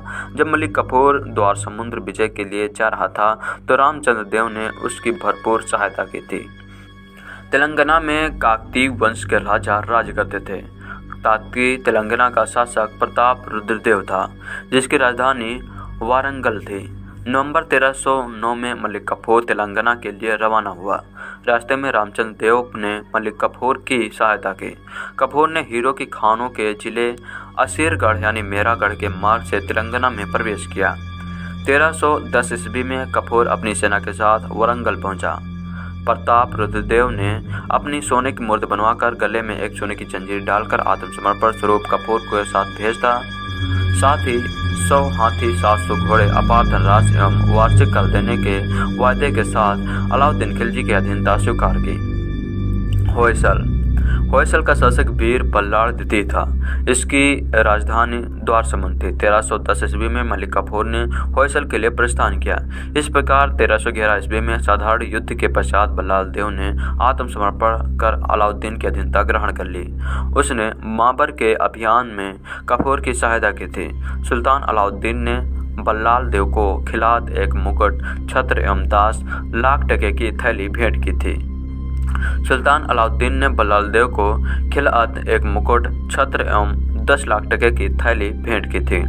मृत्यु। जलोदर रोग से ग्रासित अलाउद्दीन खिलजी ने अपना अंतिम समय अत्यंत कठिनाइयों में व्यतीत किया और 2 जनवरी 1316 ईस्वी को इसकी मृत्यु हो गई। यह भी कहा जाता है कि अंतिम समय में अलाउद्दीन खिलजी को एक त्वचा रोग कोढ़ हो गया था, जिसके कारण वह बहुत परेशान रहने लगा। अंत में उसके वफादार मलिक काफूर ने अलाउद्दीन के कहने पर ही उसको मुक्ति प्रदान की थी। अलाउद्दीन का मकबरा कुतुब मीनार के परिसर में ही स्थित है। किसी भी फिल्म में 3 किरदार अहम होते हैं, हीरो, हीरोइन और विलन। इस फिल्म के विलन खिलजी हैं, लेकिन क्या 20 साल तक दिल्ली के सुल्तान रहे अलाउद्दीन खिलजी वाकई में विलन थे या इतिहास उनके बारे में कुछ और कहता है? अलीगढ़ मुस्लिम यूनिवर्सिटी में इतिहास विभाग के अध्यक्ष और मध्यकालीन भारत के विशेषज्ञ प्रोफेसर सैयद अली नदीम रजवी कहते हैं, फिल्म पद्मावती में काल्पनिक किरदार महारानी पद्मिनी को किस तरह से दिखाया गया है। इसे लेकर तो सब विरोध कर रहे हैं, लेकिन भंसाली ने असल अन्याय तो अलाउद्दीन खिलजी के साथ किया है। प्रोफेसर सैयद अली नदीम रजवी के मुताबिक इस फिल्म में अलाउद्दीन खिलजी को ऐसा दिखाया गया है जैसे वो कोई बर्बर, क्रूर, जंगली और वहशी शासक हो, नोच नोच के खाता हो, अजीब कपड़े पहनता हो, लेकिन असल में वो अपने दौर के बहुत सांस्कृतिक व्यक्ति थे, जिन्होंने ऐसे कई कदम उठाए जिनका असर आज भी दिखता है। रजावी कहते हैं, अलाउद्दीन एक ऐतिहासिक किरदार है। उनके जीवन का पूरा रिकॉर्ड मौजूद है। भारत के सबसे प्रबुद्ध बादशाहों में उनका नाम आता है। दिल्ली पर तुर्कों की हुकूमत की शुरुआत के बाद में खिलजी वंश ने ही हिंदुस्तान के लोगों को भी हुकूमत में शामिल किया। प्रोफेसर रजवी कहते हैं, खिलजी वंश से पहले दिल्ली पर शासन करने वाले सुल्तान, जिनमें इल्तुतमिश, बलबन और रजिया सुल्तान भी शामिल है, अपनी सरकार में स्थानीय लोगों को शामिल नहीं करते थे। सिर्फ तुर्कों को ही अहम ओहदे दिए जाते थे, इसलिए उसे तुर्क शासन कहा जाता था। रजवी की राय में लेकिन अलाउद्दीन खिलजी के दिल्ली का सुल्तान बनने के साथ ही हिंदुस्तानी लोगों को भी शासन में शामिल करने का सिलसिला शुरू हुआ। इसे खिलजी क्रांति भी कहा जाता है। अलाउद्दीन खिलजी के इस काम को आगे बढ़ाया और स्थानीय लोगों को सरकार के हिस्सेदारी दी। अलाउद्दीन खिलजी ने इस काम को आगे बढ़ाया और स्थानीय लोगों को सरकार में हिस्सेदारी दी। अब सिर्फ तुर्क सरकार नहीं थी, बल्कि हिंदुस्तानी मूल के लोग भी हुकूमत में शामिल थे। प्रोफेसर रजवी कहते हैं, जिस गंगा जमनी तहजीब के लिए हिंदुस्तान मशहूर है और जिसे बाद में अकबर ने आगे बढ़ाया, उसकी शुरुआत अलाउद्दीन खिलजी ने ही की थी। मूल्य नियंत्रक की अलाउद्दीन खिलजी की नीति को उस दौर का चमत्कार कहा जा सकता है। अलाउद्दीन खिलजी ने बाजार में बिकने वाली सभी चीज़ों के दाम नियंत्रित कर दिए थे। जवाहरलाल नेहरू यूनिवर्सिटी में इतिहास के प्रोफेसर नजफ हैदर कहते हैं, बाजार से संबंधित अलाउद्दीन खिलजी की नीतियाँ बहुत मशहूर हैं। उन्होंने न सिर्फ बाजार को नियंत्रित किया था, बल्कि चीज़ों के दाम भी तय कर दिए थे। International journal of applied sciences में प्रकाशित इतिहासकार के लेक्चरर रुचि सोलंकी और बिजनेस एडमिनिस्ट्रेशन के लेक्चरर डॉक्टर मनोज कुमार शर्मा ने के लेख के मुताबिक अलाउद्दीन खिलजी ने अपने दौर में हर चीज़ के दाम तय कर दिए थे। एक उच्च नस्ल का घोड़ा 120 टके में बिकता था, दुधारू भैंस 6 टके में और दुधारू गाय 4 टके में बिकती थी। गेहूं, चावल, ज्वार आदि के दाम भी निश्चित कर दिए गए थे। तय दाम से अधिक पर बेचने पर सख्त कार्रवाई की जाती थी। उस जमाने के इतिहासकार जियाउद्दीन बर्नी के मुताबिक खिलजी ने दिल्ली में बहुखंडी बाजार संरचना स्थापित की थी, जिसमें अलग अलग चीज़ों के लिए अलग अलग बाजार थे। उदाहरण के तौर पर उद्यानों के लिए अलग बाजार था, कपड़े और तेल और घी जैसे महंगे सामानों के लिए अलग बाजार था और मवेशियों का अलग बाजार था। प्रोफेसर हैदर ये भी मानते हैं कि अलाउद्दीन खिलजी के बाजार में मूल्य नियंत्रित करने की एक बड़ी वजह यह भी है कि उनके पास एक बड़ी सेना थी, जिसे महान मुहैया कराने के लिए उन्होंने दाम निश्चित कर दिए थे। काला बाजारी रोकने के लिए खिलजी ने शाही भंडार शुरू किए थे। इनमें बड़ी मात्रा में खाद्यान्न रखे जाते थे और यही से डीलरों को मुहैया कराए जाते थे, ताकि ये सुनिश्चित किया जा सके कि बाजार में किसी चीज़ की कमी ना हो और काला बाजारी ना की जा सके।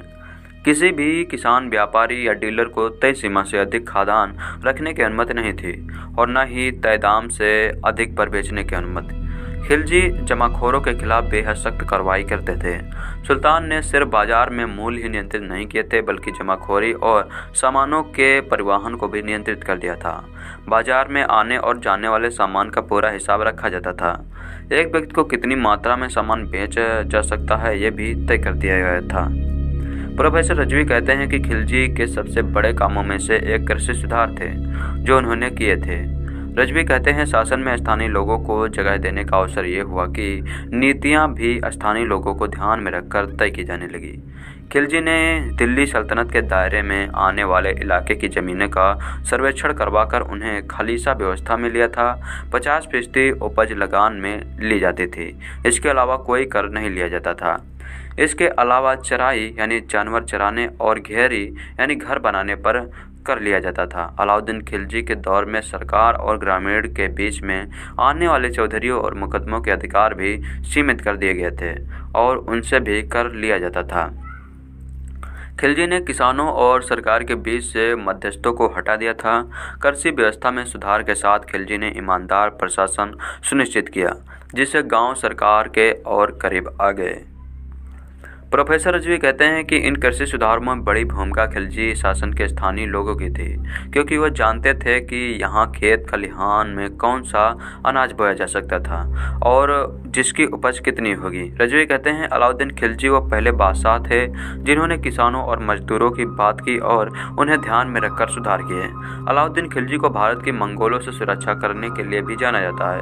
उन्होंने दिल्ली सल्तनत की सीमाओं को सुरक्षित किया था और मंगोलों के हमलों को नाकाम किया था। प्रोफेसर हैदर कहते हैं भारत पर बाहर से सबसे बड़े हमले मंगोल के हुए हैं। मंगोलों ने मध्य एशियाई और ईरान पर कब्जा कर लिया था और भारत पर वो बार बार आक्रमण कर रहे थे।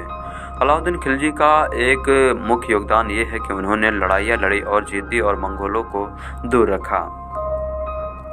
अलाउद्दीन खिलजी ने सीरी का नया शहर विकसित किया और कुतुब महरौली के पुराने शहर की किलेबंदी की। सरहद से लेकर दिल्ली तक सुरक्षा चौकियां बनाई गई ताकि मंगोलों के आक्रमण को रोका जा सके। यही नहीं, उन्होंने पहली बार हर समय मुस्तैद रहने वाली एक बड़ी सेना तैयार की। प्रोफेसर हैदर कहते हैं खिलजी एक ताकतवर सुल्तान थे। हर बड़े शासक की दो बड़ी चुनौतियां होती हैं। पहला अपने राज्य की बाहरी आक्रमण से सुरक्षा करना और दूसरा आंतरिक ताकत को मजबूत करना और उसे बढ़ाना, यानी नए नए राज्यों को अपने शासन में जोड़ना और एक बार जब साम्राज्य स्थापित हो जाए तो ताकत को बनाए रखना और इस ताकत को प्रशासन के सबसे निचले स्तर तक पहुंचाना। वह कहते हैं पूर्व आधुनिक युग की दो बड़ी चुनौतियां थी और अलाउद्दीन खिलजी इन दोनों में ही कामयाब रहे। उन्होंने न सिर्फ अपनी सल्तनत की सुरक्षा की बल्कि इसे बड़े पैमाने पर भी विस्तार किया। तमाम सुधारों के बावजूद अलाउद्दीन खिलजी को ऐसे सुल्तान के रूप में याद किया जाता है जिन्होंने बड़ी जंगें लड़ी और जीती। प्रोफेसर रजवी कहते हैं जंगों में लोग मारे जाते हैं, खिलजी की जंगों में भी बड़ी तादाद में लोग मारे गए। प्रोफेसर हैदर कहते हैं खिलजी ने कई मंगोल हमले नाकाम किए, हालांकि उन्होंने मंगोल सैनिकों को दिल्ली में रहने भी दिया था और बहुत से आक्रमणकारी मंगोल सैनिक यही के बसिंदे हो गए थे। प्रोफेसर हैदर कहते हैं जब यही रह रहे मंगोल सैनिकों ने बगावत कर दी तो खिलजी ने हारे हुए मंगोल सेना के सैनिकों को कटे हुए सर व ट्रॉफी के तौर पर दिल्ली में प्रदर्शित किए थे। मंगोल ने खौफ पैदा करने के लिए उन्होंने सरों को दीवार में चुनवा दिया था। अलाउद्दीन खिलजी अपने चाचा और ससुर जलालुद्दीन खिलजी के दौर में 1291 में कड़ा प्रांत जो अब का कड़ा यूपी के कसौबी जिले में है और मनकापुर प्रतापगढ़ जिले में है, के गवर्नर बने थे। बेहद महत्वाकांक्षी खिलजी ने दक्कन प्रांत के यादव राज्य पर हमला कर देवगिरी राजधानी को लूटा था और बेशुमार खजाना हासिल किया था। प्रोफेसर हैदर कहते हैं अलाउद्दीन खिलजी ताकतवर हो रहे थे और सत्ता का पलड़ा उनकी ओर झुक रहा था। अलाउद्दीन को यह अंदाज़ा नहीं था कि अलाउद्दीन उन्हें सत्ता से बेदखल कर देंगे। जलालुद्दीन को अंदाज़ा नहीं था कि अलाउद्दीन उन्हें सत्ता से बेदखल कर देंगे। वो बातचीत के लिए कड़ा आ गए और यही गंगा नदी में एक नाव में अलाउद्दीन के विश्वासपात्र कमांडरों ने जलालुद्दीन खिलजी की हत्या कर दी थी। जलालुद्दीन की मौत के तुरंत बाद अलाउद्दीन खिलजी ने कड़ा में ही सल्तनत का ताज पहन लिया था। यहाँ से दिल्ली पहुंचकर उन्होंने दोबारा अपनी ताजपोशी करवाई थी। प्रोफेसर हैदर कहते हैं अलाउद्दीन खिलजी समझते थे कि उन्होंने बहुत बड़ी सल्तनत कायम की, छोटी छोटी रियासतों को फतह किया और एक बहुत मजबूत सल्तनत खड़ी की। अपने सिक्कों में, अपने दौर के लेखों में उन्होंने अपने आप को एक ताकतवर सुल्तान के तौर पर पेश किया। खिलजी वंश मध्यकालीन भारत का एक राजवंश था।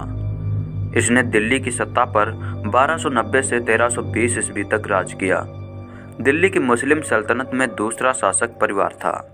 हालांकि खिलजी कबीला लंबे समय से अफगानिस्तान में बसा हुआ था, लेकिन अपने पूर्ववर्ती गुलाम वंश की तरह यह राजवंश भी मूलतः तुर्किस्तान का था। इसके 3 शासक अपनी निष्ठाहीनता, निर्दयता और दक्षिण भारतीय हिंदू राज्यों पर अधिकार के लिए जाने जाते हैं। खिलजी वंश के पहले सुल्तान जलालुद्दीन फिरोज खिलजी गुलाम वंश के अंतिम कमजोर बादशाह क्यूमर्स के पतन के बाद एक कुलीन गुट के सहयोग से गद्दी पर बैठे थे। जलालुद्दीन उम्र में काफ़ी बड़े थे और अफगानी कबीले का माने जाने के कारण एक समय वह इतने अलोकप्रिय थे कि राजधानी में घुसने तक का साहस नहीं कर सकते थे। उनके भतीजे जून खां ने दक्कन के हिंदू राज पर चढ़ाई करके एलिचपुर और उसके खजाने पर कब्जा कर लिया और फिर 1296 में वापस लौटकर उन्होंने अपने चाचा की हत्या कर दी। जूना खां ने अलाउद्दीन खिलजी की उपाधि धारण कर 20 वर्ष तक शासन किया। उन्होंने रणथंभौर, चित्तौड़ और मांडू पर कब्जा किया और देवगिरी के समृद्ध हिंदू राज्य को अपने राज्य में मिला लिया। उन्होंने मंगोलों के आक्रमण का भी मुंहतोड़ जवाब दिया। अलाउद्दीन के सेनापति मलिक कफूर को 1308 में दक्षिण पर कब्जा कर लिया। कृष्णा नदी के दक्षिण में होयसल वंश को उखाड़ फेंका और सुदूर दक्षिण में मदुरै पर अधिकार कर लिया। जब 1311 में मलिक कफूर दिल्ली लौटे तो वह लूट के माल से लदे थे। इसके बाद अलाउद्दीन और वंश का सितारा डूब गया। 1316 में आरंभ में सुल्तान की मृत्यु हो गई। मलिक कफूर द्वारा सत्ता पर काबिज होने की कोशिश उनकी मृत्यु के साथ ही समाप्त हुई। अंतिम खिलजी शासक कुतुबुद्दीन मुबारक शाह की उनके प्रधानमंत्री खुसरो खां ने 1320 में हत्या कर दी। बाद में तुगलक वंश के प्रथम शासक गयासुद्दीन तुगलक ने खुसरो खां से गद्दी छीन ली। खिलजी कौन थे, इस विषय में पर्याप्त विवाद है। इतिहासकार निजामुद्दीन अहमद ने खिलजी को चंगेज खां का दामाद और कुलीन खां का वंशज बताया है। बर्नी ने उसे तुर्कों से अलग एक, फखरुद्दीन ने खिलजियों को तुर्कों की 64 जातियों में से एक बताया है। फखरुद्दीन के मत का अधिकांश विद्वानों ने समर्थन किया है, चूँकि भारत आने से पूर्व ही यह जात अफगानिस्तान के हेलमंद नदी के तटीय क्षेत्रों के उन भागों में रहती थी जिसे खिलजी के नाम से जाना जाता था। संभवतः इसलिए इस जात को खिलजी कहा गया। मामलूक अथवा गुलाम वंश के अंतिम सुल्तान शमसुद्दीन क्यूमर्स की हत्या के बाद ही जलालुद्दीन फिरोज खिलजी सिंहासन पर बैठा था। इसलिए इतिहास में खिलजी वंश की स्थापना को खिलजी क्रांति के नाम से भी जाना जाता है। खिलजी क्रांति केवल इसलिए महत्वपूर्ण नहीं है कि उसके गुलाम वंश को समाप्त कर नवीन खिलजी वंश की स्थापना की, बल्कि इसलिए भी महत्वपूर्ण है कि खिलजी क्रांति के परिणाम स्वरूप दिल्ली सल्तनत का सुदूर दक्षिण तक विस्तार हुआ। जातिवाद में कमी आई और साथ ही यह धारणा भी खत्म हुई कि शासन केवल विशिष्ट वर्ग का ही व्यक्त कर सकता है। खिलजी युग। खिलजी मुख्यतः सर्वाहार वर्ग के थे। खिलजी युग साम्राज्यवाद और मुस्लिम भक्ति के विस्तार का युग था। इस क्रांति के बाद तुर्की अमीर सरदारों के प्रभाव क्षेत्र में कमी आई। इस क्रांति ने प्रशासन में धर्म व उलेमा के महत्व को भी अस्वीकार कर दिया। इस प्रकार खिलजी शासकों की सत्ता मुख्य रूप से शक्ति पर निर्भर थी। खिलजियों ने यह सिद्ध कर दिया कि राज्य बिना धर्म की सहायता से न केवल जीवित रखा जा सकता है बल्कि सफलतापूर्वक चलाया भी जा सकता है। जलालुद्दीन खिलजी द्वारा राजगद्दी संभाल मामलुक राजवंश के अंत और तुर्क गुलाम अभिजात वर्ग के वर्चस्व का द्योतक है। खिलजी वंश को समान तुर्कों का एक कबीला माना जाता है जो उत्तरी भारत पर मुसलमानों की विजय के साथ यहाँ आकर बस गया। जलालुद्दीन खिलजी ने खिलजी वंश की स्थापना की थी। जलालुद्दीन खिलजी ने गुलाम वंश के अंतिम सुल्तान की हत्या करके खिलजियों को दिल्ली का सुल्तान बनाया। खिलजी वंश ने 1290 से 1320 ईस्वी तक राज किया। खिलजी के खिलजी सुल्तानों में अलाउद्दीन खिलजी, जिन्होंने 1296 से 1316 ईस्वी तक राज किया, सबसे प्रसिद्ध और योग्य शासक था।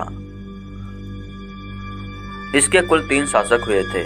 पहले जलालुद्दीन खिलजी, फिर अलाउद्दीन खिलजी और बाद में शिहाबुद्दीन उमर खिलजी और उसके बाद में कुतुबुद्दीन मुबारक खिलजी और उसके बाद में गयासुद्दीन खिलजी। अलाउद्दीन खिलजी ने अपने साम्राज्य को दक्षिण की दिशा में बढ़ाया। उसका साम्राज्य कावेरी नदी के दक्षिण तक फैल गया था। उसके शासनकाल में मंगोल आक्रमण भी हुए थे, पर उसने मंगोलों की अपेक्षाकृत कमजोर सेना का डटकर सामना किया। उनके बाद तुगलक वंश का शासन आया। दिल्ली सल्तनत के खिलजी वंश का शासक जलालुद्दीन फिरोज खिलजी, जिन्होंने 1290 से 1296 ईस्वी तक राज किया, खिलजी वंश का संस्थापक था। इसने अपना जीवन एक सैनिक के रूप में शुरू किया था। अपनी योग्यता के बल पर इसने सर-ए-जहांदार शाही अंगरक्षक का पद प्राप्त किया था तथा बाद में समना का सूबेदार बना। कैक बाद ने इसे आरिश-ए-मुमालिल का पद दिया और शाइस्ता खां की उपाधि के साथ सिंहासन पर बिठाया। इसने दिल्ली के बजाय किलो खरी के मध्य एक राज्याभिषेक करवाया। सुल्तान बनते समय अलाउद्दीन की उम्र 70 वर्ष की थी। दिल्ली का वह पहला सुल्तान था जिसकी आंतरिक नीति दूसरों के प्रसन्न करने के सिद्धांत पर थी। राज्याभिषेक एवं उपलब्धियां। जलालुद्दीन ने अपने राज्याभिषेक के 1 वर्ष बाद दिल्ली में प्रवेश किया। उसने अपने पुत्रों को खान खाना, अरकली खां एवं कद्र खां की उपाधि प्रदान की। जलालुद्दीन फिरोज खिलजी ने अपने अल्प शासनकाल में कुछ महत्वपूर्ण उपलब्धियां प्राप्त की। इन उपलब्धियों में उसने अगस्त 1290 में कड़ामा निकपुर के सूबेदार मलिक छज्जू, जिसने सुल्तान गमीसुद्दीन की उपाधि धारण कर अपने नाम के सिक्के चलवाए एवं खुतबा यानी प्रशंसनात्मक रचना पढ़ा के विद्रोह को दबाया। इस अवसर पर कड़ामा की सूबेदारी उसने अपने भतीजे अलाउद्दीन खिलजी को दी। उसका 1291 ईस्वी में रणथंभौर का अभियान सफल रहा। 1292 ईस्वी में मंडोर एवं झाइन के किलों को जीतने में जलालुद्दीन को सफलता मिली। दिल्ली के निकटवर्ती क्षेत्रों में उसने ठगों का दमन किया। 1292 ईस्वी में ही मंगोल आक्रमणकारी हलाकू का पौत्र अब्दुल्ला लगभग 1.5 लाख सिपाहियों के साथ पंजाब पर आक्रमण कर सुनामपा तक पहुंच गया, परंतु अलाउद्दीन ने मंगोलों को परास्त करने में सफलता प्राप्त की और अंत में दोनों के बीच संधि हुई। मंगोल वापस जाने के लिए तैयार हो गए, परंतु चंगेज खां के नीत उलगू ने अपने लगभग 400 मंगोल समर्थकों के साथ इस्लाम धर्म ग्रहण कर भारत में रहने का निर्णय कर लिया। कालांतर में जलालुद्दीन ने उलगू के साथ ही अपनी पुत्री का विवाह किया और साथ ही रहने के लिए दिल्ली के समीप मुगलपुर नाम की बस्ती बसाई गई। बाद में उन्हें ही नवीन मुसलमान के नाम से भी जाना गया। क्रूर व्यक्ति। जलालुद्दीन ने ईरान के धार्मिक फकीरी सीदी मौला को हाथी के पैरों तले कुचलवा दिया था। जलालुद्दीन के शासनकाल में ही उसकी भतीजे अलाउद्दीन खिलजी ने शासक बनने से पूर्व ही 1292 ईस्वी में अपने चाचा की स्वीकृति के बाद भिलसा एवं देवगिरी में लूट मार का काम किया। उस समय देवगिरी को लूटना मुस्लिमों का दक्षिण भारत पर प्रथम आक्रमण था। इन दोनों स्थानों पर लूटमार से अलाउद्दीन को अपार संपत्ति प्राप्त हुई। हत्या। जलालुद्दीन खिलजी की हत्या इसके भतीजे एवं दामाद अलाउद्दीन खिलजी ने अपने भाई अलमास बेग की सहायता से 1296 ईस्वी को कड़ामिनिकपुर यानी इलाहाबाद में की, जिसे बाद में उलूग खां की उपाधि से विभूषित किया गया। इस प्रकार अलाउद्दीन खिलजी ने चाचा की हत्या कर दिल्ली के तख्त पर 22 अक्टूबर 1296 ईस्वी को बलबन के लाल महल में अपना राज्याभिषेक करवाया। जलालुद्दीन खिलजी का शासन उदार निरंकुशता पर आधारित था। अपनी उदार नीति के कारण जलालुद्दीन ने कहा था, मैं एक समृद्ध मुसलमान हूँ और मुसलमान का रक्त बहाना मेरी आदत नहीं है। अमीर खुसरो और इमामी दोनों ने जलालुद्दीन खिलजी को भाग्यवादी व्यक्ति कहा।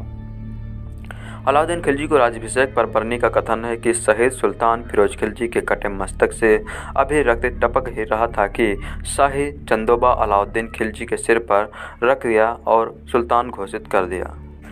मलिक कफूर, जिसे ताज अल-दीन इज्ल-उल-दौला के नाम से भी जाना जाता है, दिल्ली सल्तनत शासक अलाउद्दीन खिलजी के एक प्रमुख अनौपचारिक दास गुलाम जनरल था। इसे अलाउद्दीन के जनरल नुसरत खान द्वारा गुजरात 1299 के आक्रमण के दौरान लाया गया। अलाउद्दीन की सेना के कमांडर के रूप में कपूर ने 1306 में मंगोल आक्रमणकारियों को हराया था। इसके बाद उसने यादव 1308 ईस्वी में, काकटी 1310 ईस्वी में, होयसला 1311 और पांड्या 1311 के खिलाफ भारत में दक्षिण भाग में एक अभियान की श्रृंखला का नेतृत्व किया था। इन अभियानों के दौरान उसने दिल्ली सल्तनत के लिए बड़ी संख्या में खजाने, हाथी और घोड़े प्राप्त किए थे। 1313 से 1315 के दौरान काफूर देवगिरी के अलाउद्दीन के गवर्नर के रूप में कार्यरत रहा।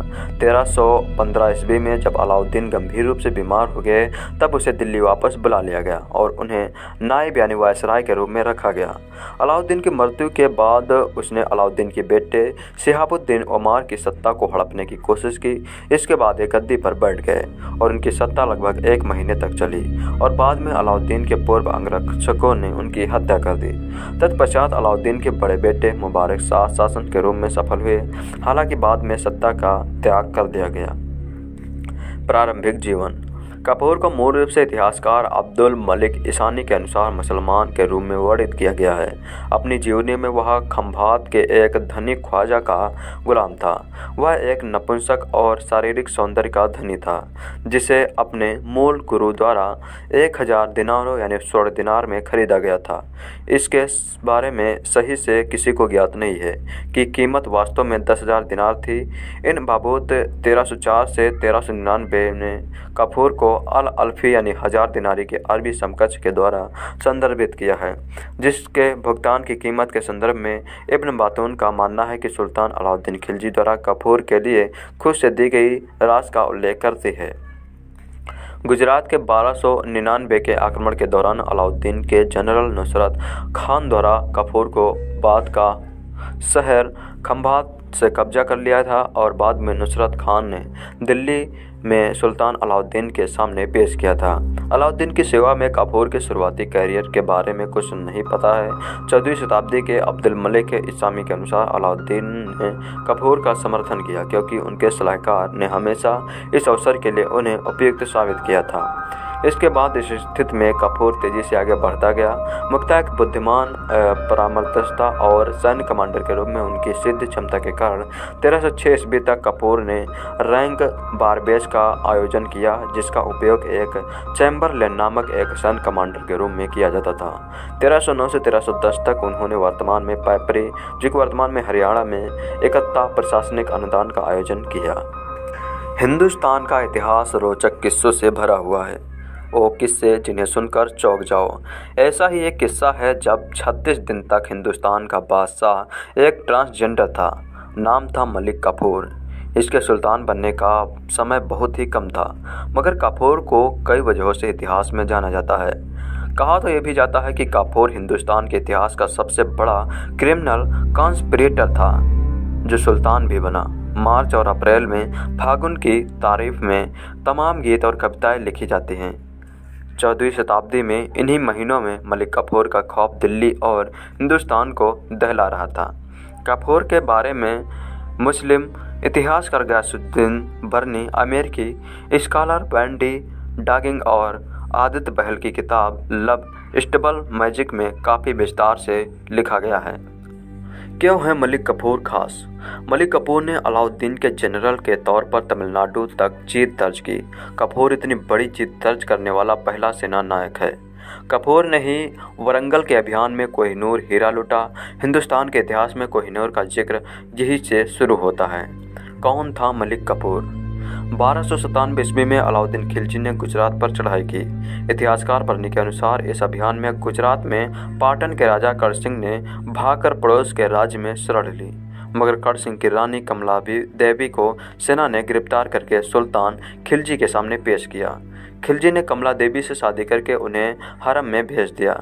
यह किसी मुसलमान बादशाह से हिंदू रानी राजकुमारी की पहली शादी थी। इसी दौरान खिलजी की नज़र एक खूबसूरत जवान लड़के मलिक मानिक पर पड़ी।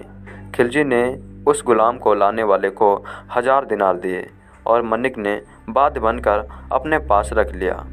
उसे नया नाम दिया मलिक कफूर। कपूर और खिलजी। कपूर को देखते ही खिलजी का खास बन गया। उसकी मिलिट्री स्किल्स के चलते खिलजी साम्राज्य दिल्ली सल्तनत का सबसे बड़ा साम्राज्य बन गया।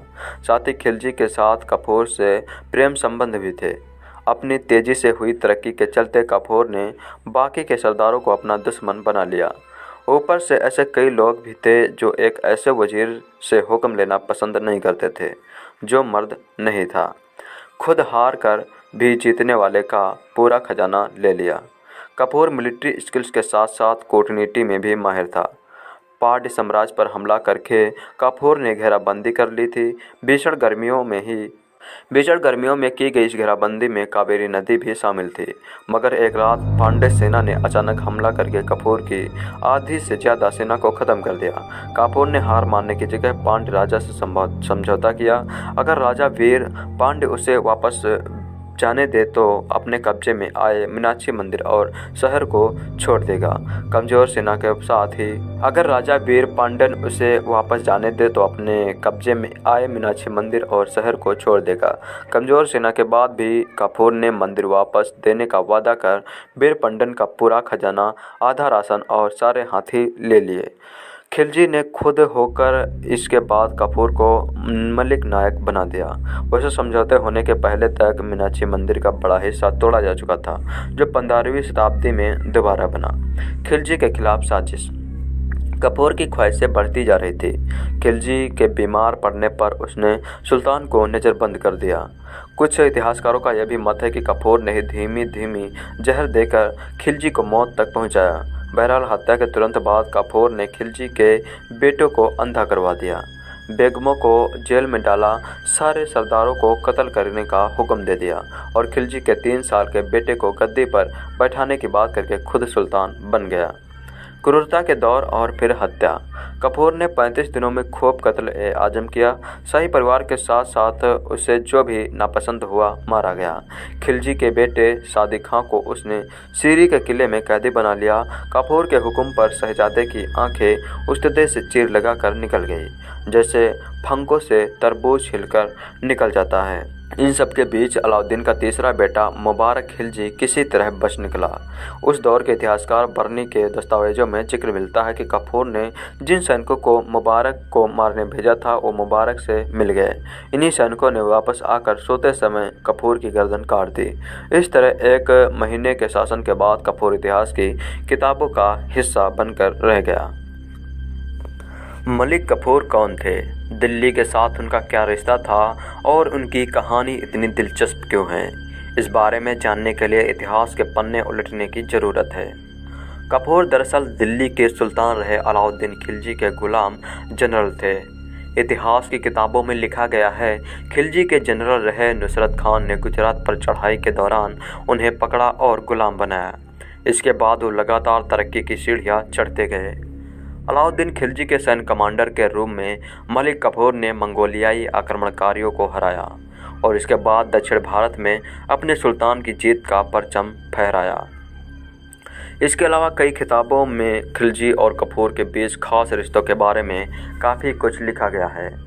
आर वनिता और एस किदवाई द्वारा संपादित किताब same sex love in India में रीडिंग इन इंडिया लिटरेचर में लिखा गया है कि मलिक कफूर अलाउद्दीन खिलजी की सेना में शामिल हो गए और उन्हें 1000 दिनारी यानी 1000 में बिकने वाला कहा गया। क्यों कहा गया 1000 दिनारी? इस किताब के मुताबिक खिलजी ने कफूर को मलिक नायब नियुक्त किया। सुल्तान मोहम्मद इब्न तुगलक के साथ के तौर पर काम करने वाले बरानी खिलजी के अंतिम दिनों का ब्यौरा देते हुए लिखते हैं, उन 4-5 साल में जब सुल्तान अपनी यादाश्त खो रहे थे तो मलिक नायाब के साथ गहरी मोहब्बत में डूब गए। उन्होंने सरकार और नौकरियों का सारा नियंत्रण उसके हाथ में दे दिया। एक गुलाम की सल्तनत में इतनी तेज़ी से तरक्की की सीढ़ियाँ चढ़ने की क्या वजह थी? क्या कपूर ट्रांसजेंडर थे और क्या वाकई खिलजी कपूर के बीच जिस्मानी रिश्ते हुआ करते थे? इस बारे में BBC हिंदी ने इतिहासकारों से बातचीत की। भारत के मशहूर मुगलकालीन इतिहासकार हरबंश मुखिया का कहना है कि उस दौर में गुलामों का ताकतवर होना कोई हैरानी पैदा करने वाला तथ्य नहीं है। उन्होंने कहा, कपूर गुलाम थे, लेकिन वहाँ पर गुलाम के मायने आज जैसे नहीं थे। गुलाम होना बुरा क्यों नहीं था? उन्होंने कहा, बादशाह का गुलाम होना बड़ी इज्जत की बात थी। वो बड़ा ऊंचा स्थान होता था। उस दौर में दरबारी लोग खुद को बंदा या दरगाह कहते थे, यानी वो दरगाह के गुलाम हैं।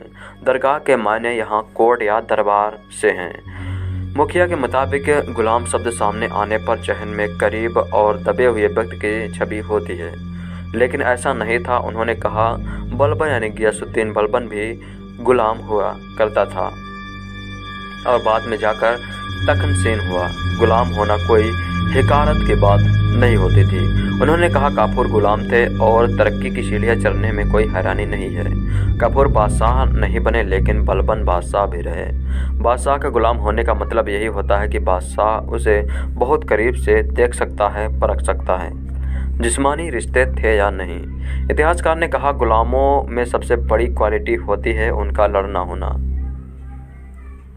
इतिहासकार ने कहा, गुलामों में सबसे बड़ी क्वालिटी होती है उनका लड़का होना, कि वो कितना बहादुर वॉरियर है, और दूसरा ये कि वो कितना वफादार है। कपूर में ये दोनों क्वालिटी थी।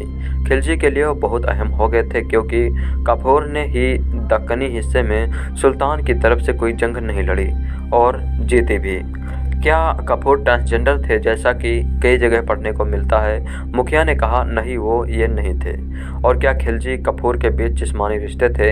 इस पर उन्होंने कहा, इसके बीच जिस्मानी रिश्तों की बात होती है, लेकिन इनसे ज़्यादा खिलजी के बेटे मुबारक खिलजी और खुसरो खान के बीच ऐसे रिश्ते होने की बात ज़्यादा होती है। खुसरो खान कुछ वक्त के लिए बादशाह भी रहा था। अमीर खुसरो ने इसका जिक्र किया है। फिल्मों में कुछ भी दिखाया जाता है। उन्होंने कहा, ना तो कपूर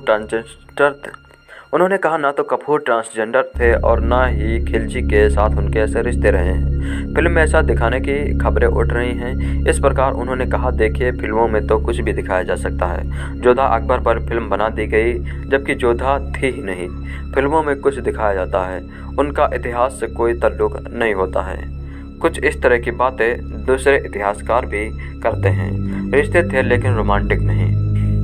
JNU के मुगलकालीन इतिहास के प्रोफेसर नजफ हैदर का कहना है कि सुल्तान के दौर में कमेंटेटर रहे गियासुद्दीन बरनी ने खिलजी के बारे में काफ़ी तखलील लिखा है, लेकिन इनके बावजूद कपूर में ऐसे रिश्ते के बारे में कहीं भी जिक्र नहीं मिलता।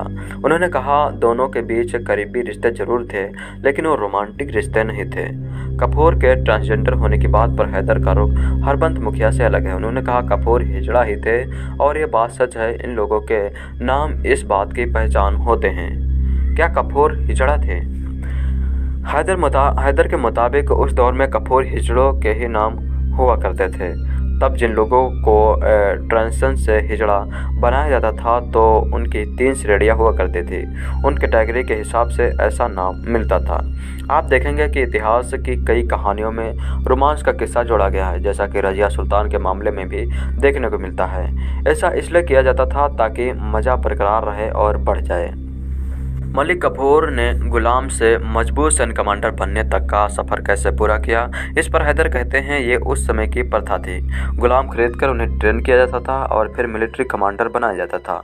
वफादारी बहुत अहम होती थी और वो वफादार थे। हालांकि भंवर लाल द्विवेदी की किताब evolution of educates thoughts in India में खिलजी और कपूर के रिश्ते के बारे में काफ़ी तल्ख राय रखी गई है। इसमें लिखा गया है कि के.एस. अशरफ बताते हैं कि सुल्तान अलाउद्दीन खिलजी और मलिक कफूर खिलजी के बेटे मुबारक शाह और खुसरो खान के बीच जिस्मानी रिश्ते थे। दिल्ली सल्तनत के खिलजी वंश का शासक कुतुबुद्दीन मुबारक खिलजी ने सन 1316 ईस्वी से 1320 ईस्वी तक दिल्ली में शासन किया। इसके एक विश्वास पात्र वजीर खुसरो खां ने इसकी हत्या 15 अप्रैल 1320 ईस्वी को करके सिंहासन पर कब्जा कर लिया। कुतुबुद्दीन मुबारक खिलजी 19 अप्रैल 1316 ईस्वी को दिल्ली के सिंहासन पर बैठा था। उसने 1316 ईस्वी से 1320 ईस्वी तक राज किया। गद्दी पर बैठने के बाद ही उसने देवगिरी के राजा हरपाल देव पर चढ़ाई की और युद्ध में विजय हुआ।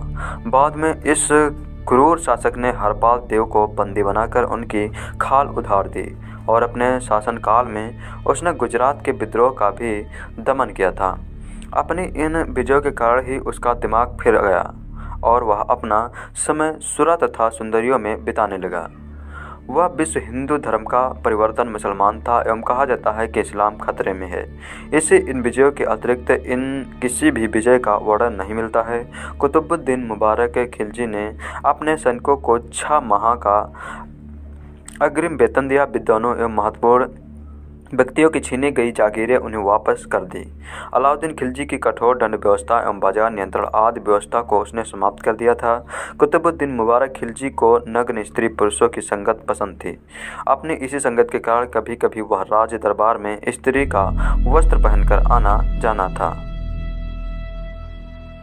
अपनी इसी संगत के कारण कभी कभी वह राजदरबार में स्त्री का वस्त्र पहनकर आ जाता था। बरनी के अनुसार मुबारक कभी कभी नग्न होकर दरबारियों के बीच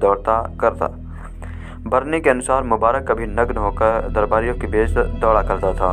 उससे अल इमाम उल इमाम एवं खिलाफत उल्लाह की उपाधियां धारण की थी। उसने खिलाफत के प्रति को हटाकर अपने को इस्लाम धर्म का सर्वोच्च प्रधान एवं स्वर्ग तथा पृथ्वी के अधिपति का खलीफ घोषित किया था। साथ ही उसने अलविसिक बिल्लाह के धर्म की प्रधान उपाधि भी धारण की थी। मुबारक के वजीर नसरुद्दीन खुजर खां ने 15 अप्रैल 1320 ईस्वी को उसकी हत्या कर स्वयं दिल्ली की गद्दी को हथिया लिया। अल्लाह की बनाई हर नायाब चीज पर सिर्फ अलाउद्दीन का हक है। नायाब है।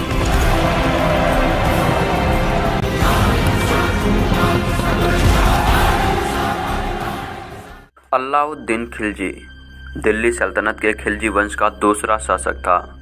उसका साम्राज्य अफगानिस्तान से लेकर उत्तर मध्य भारत तक फैला था। इसके बाद इतना बड़ा भारतीय साम्राज्य अगले 300 सालों तक कोई भी शासक स्थापित नहीं कर पाया था। मेवाड़ चित्तौड़ का युद्ध अभियान इतिहास की एक महत्वपूर्ण घटना है। ऐसा माना जाता है कि वो चित्तौड़ की रानी पद्मिनी की सुंदरता पर मोहित था। इसका वर्णन मलिक मोहम्मद जायसी ने अपनी रचना पद्यावत में किया है। उसके समय में उत्तर पूर्व से मंगोल आक्रमण भी हुए। उसने उसका भी डटकर सामना किया। अलाउद्दीन खिलजी के बचपन का नाम अली गुरसप्पा था। जलालुद्दीन खिलजी के तख्त पर बैठने के बाद उसे अमीर ए ताजुक का पद मिला। मलिक छज्जू के विद्रोह को दबाने में महत्वपूर्ण भूमिका निभाने के कारण जलालुद्दीन ने उसे कड़ा मनिकपुर की सूबेदारी सौंप दी। भिलसा, चंदेरी एवं देवगिरी के सफल अभियानों से प्राप्त अपार धन ने उसकी स्थिति और मजबूत कर दी। इस प्रकार उत्कर्ष पर पहुंचे अलाउद्दीन खिलजी ने अपने चाचा जलालुद्दीन की हत्या धोखे से 22 अक्टूबर 1296 को खुद से गले मिलते समय अपने दो सैनिकों मोहम्मद सलीम तथा इख्तियारुद्दीन हूद द्वारा करवा दी। इस प्रकार उसने अपने सगे चाचा, जो उसे अपने औलाद की भांति प्रेम करता था, के साथ विश्वासघात कर खुद को सुल्तान घोषित कर दिया और दिल्ली में स्थित बलबन के ताजमहल में अपना राज्याभिषेक 22 अक्टूबर 1296 को संपन्न करवाया था। निर्माण कार्य। अलाउद्दीन के दरबार में अमीर खुसरो तथा हसन निजामी जैसे उच्च कोट के विद्वानों को संरक्षण प्राप्त था। स्थापत्य कला के क्षेत्र में अलाउद्दीन खिलजी ने वृत्ताकार अलाई दरवाजा अथवा कुश्ते शिकार का निर्माण करवाया। उसके द्वारा बनाया गया अलाई दरवाजा प्रारंभिक तुर्की कला का एक श्रेष्ठ नमूना माना जाता है। इसने सीरी के किले हजार खंभा महल का निर्माण किया। अलाउद्दीन खिलजी ने जमीन नपाई का आधा राजस्व के रूप में एक में लेता था। शासन व्यवस्था।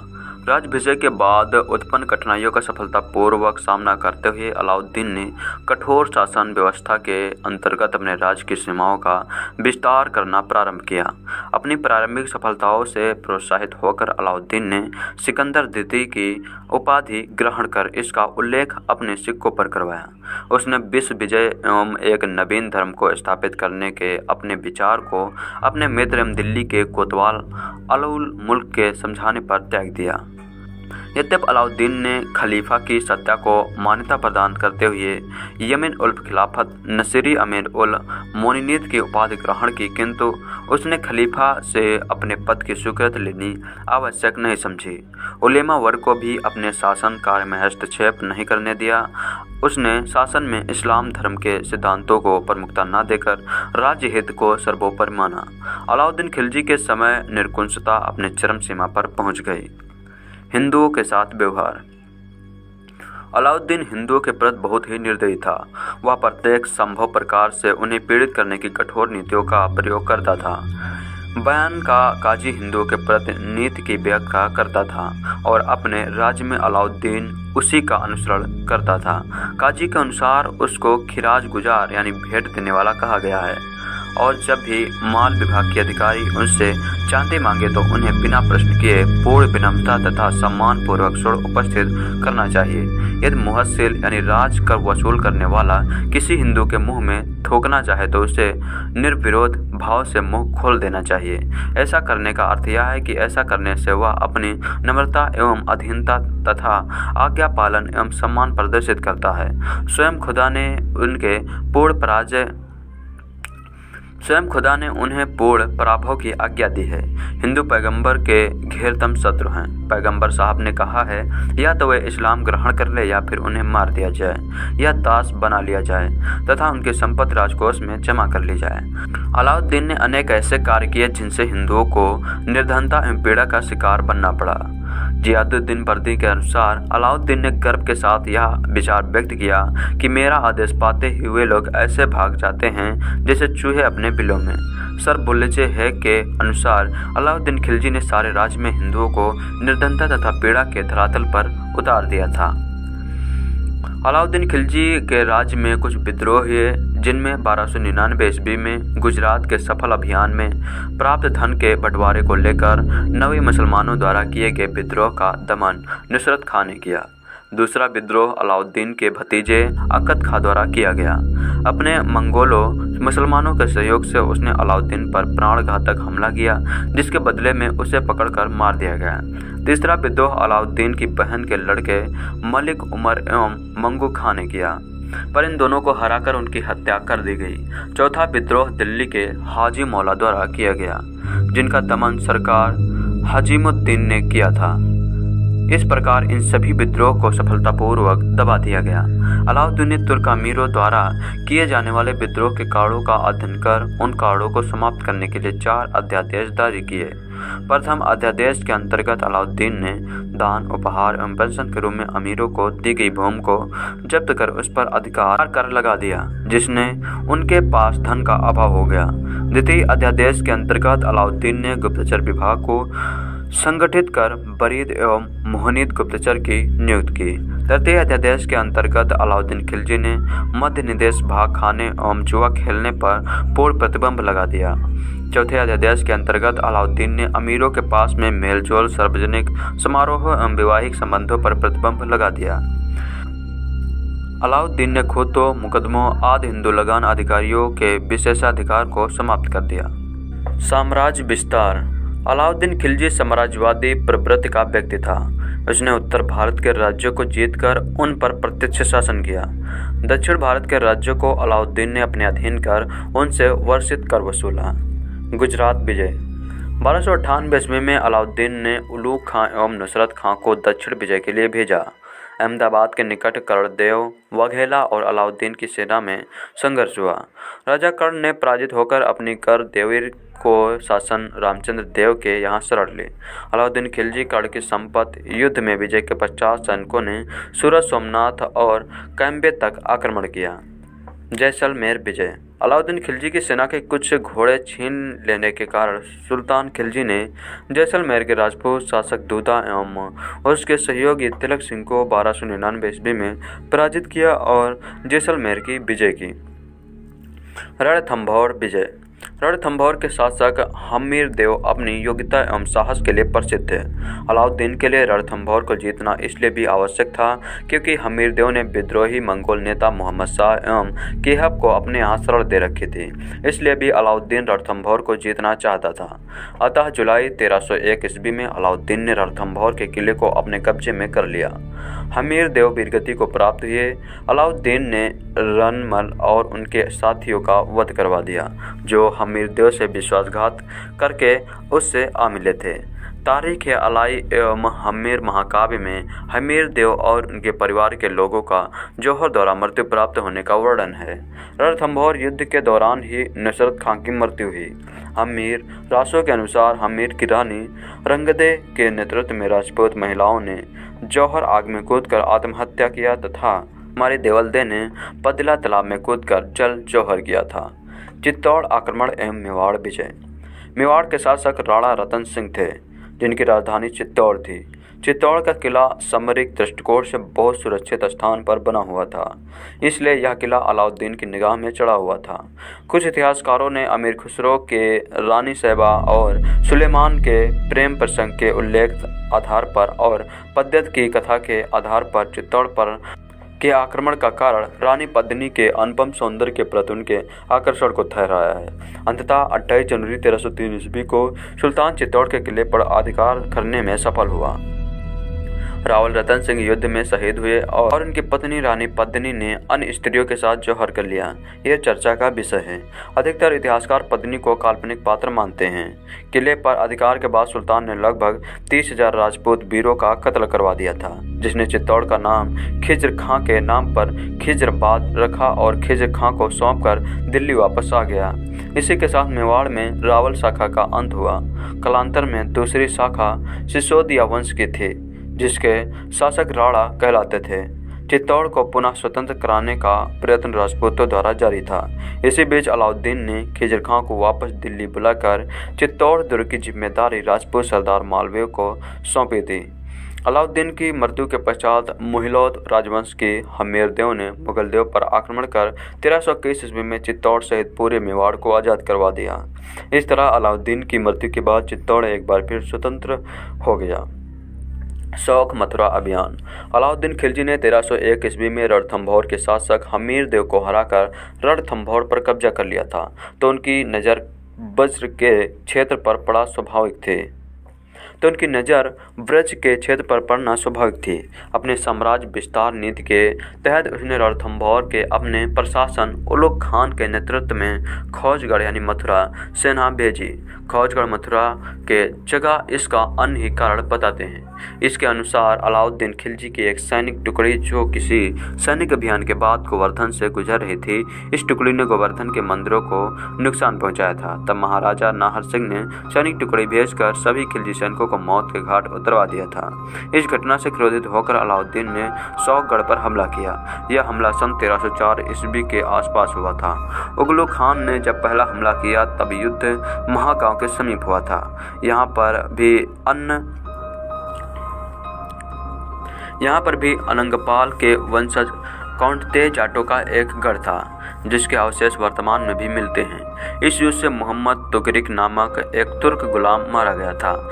जाटों ने खिलजी सेना को कुछ महीनों तक रोके रखा। अंतिम निर्णायक युद्ध शौक के समीप हुआ जिसमें उलग खान एक विशाल फौजदार लेकर आया। तब कंते नाहर सिंह तोमर के आह्वान पर जाटों ने किले में बंद होकर दुर्बलता दिखाने के बजाय लड़ते हुए अपने देश की रक्षा के लिए बलिदान देना उचित समझा। विशाल तुर्कों की फौज और सम्राटों में मध्य युद्ध हुआ जिसमें राजा नाहर सिंह और उनके मंत्री बौद्ध ब्राह्मण चतुर्वेदी शौक दुर्ग की रक्षा में अलाउद्दीन खिलजी से युद्ध करते हुए वीरगति को प्राप्त हो गए। शौक का सेनापति गेंदा सिंह भी युद्ध में अपने परिवार के अधिकांश सदस्यों के साथ मारा गया था। गेंदा सिंह गढ़ सुनसारा खेड़े का अधिपति था। सेनापति गेंदा सिंह की मृत्यु के बाद तोमर सिंह बड़ौत के मेहरपाल तोमर के कुछ समय के लिए युद्ध का संचालन किया और यह वीर अंतिम सांस तक लड़ता हुआ वीरगति को प्राप्त हुआ। अलाउद्दीन खिलजी ने वज्र के मंदिरों को नष्ट किया। वज्र की सांस्कृतिक यात्रा नामक पुस्तक के लेख को प्रभुदयाल मित्तल के अनुसार संत घाट पर बने गढ़ मंदिर को अलाउद्दीन खिलजी ने ही तोड़ा था। यह घटना इस युद्ध के समय की है। इस विजय का अलाउद्दीन खिलजी का एक फारसी लेख मथुरा से प्राप्त हुआ है। यह 2 पंक्तियां है। इनकी पहली पंक्ति में अलाउद्दीन शाह नाम और उपाधि सिकंदर शाह ने लिखा है। दूसरी पंक्ति में युद्ध के बाद बनी मस्जिद का जिक्र है। उल्गू खान ने अशकुंड घाट के पास के मंदिर को तोड़ के मस्जिद बनवाई थी। इतिहासकार कृष्णदत्त वाजपेयी लिखते हैं कि यह मस्जिद कुछ समय बाद नष्ट हो गई थी। नाहर सिंह के उत्तराधिकारियों ने अलाउद्दीन खिलजी की सन 1316 ईस्वी में मृत्यु होने के बाद कमजोर हुए खिलजी साम्राज्य से मथुरा का यह क्षेत्र पुनः जीत लिया था। इसके बाद ही शौक के अधिपति प्रहलाद सिंह जाट यानी डूंगर सिंह को नाहर सिंह के एकमात्र जीवित पुत्र थे। उन्होंने इस मस्जिद को नष्ट किया हो, लेकिन कुछ लोग इस मस्जिद के यमुना की बाढ़ में नष्ट हुआ मानते हैं। लेकिन एक मजबूत इमारत का यमुना की बाढ़ में नष्ट होने की संभावना कम ही दिखती है। यह तो ब्रज के स्वाभिमानी जाट राजाओं के प्रतिशोध का फल था। प्रहलाद सिंह को उनकी वीरता के कारण ही डोंगर सिंह नाम से भी जाना जाता है। प्रहलाद सिंह के 4 पुत्र थे। सहजना बड़ा पुत्र जो बाद में राजा बना, दूसरा तसगा जो कोई सिंघा था, और तीसरा आशा नैनू, और चौथा पुन्ना मेहता।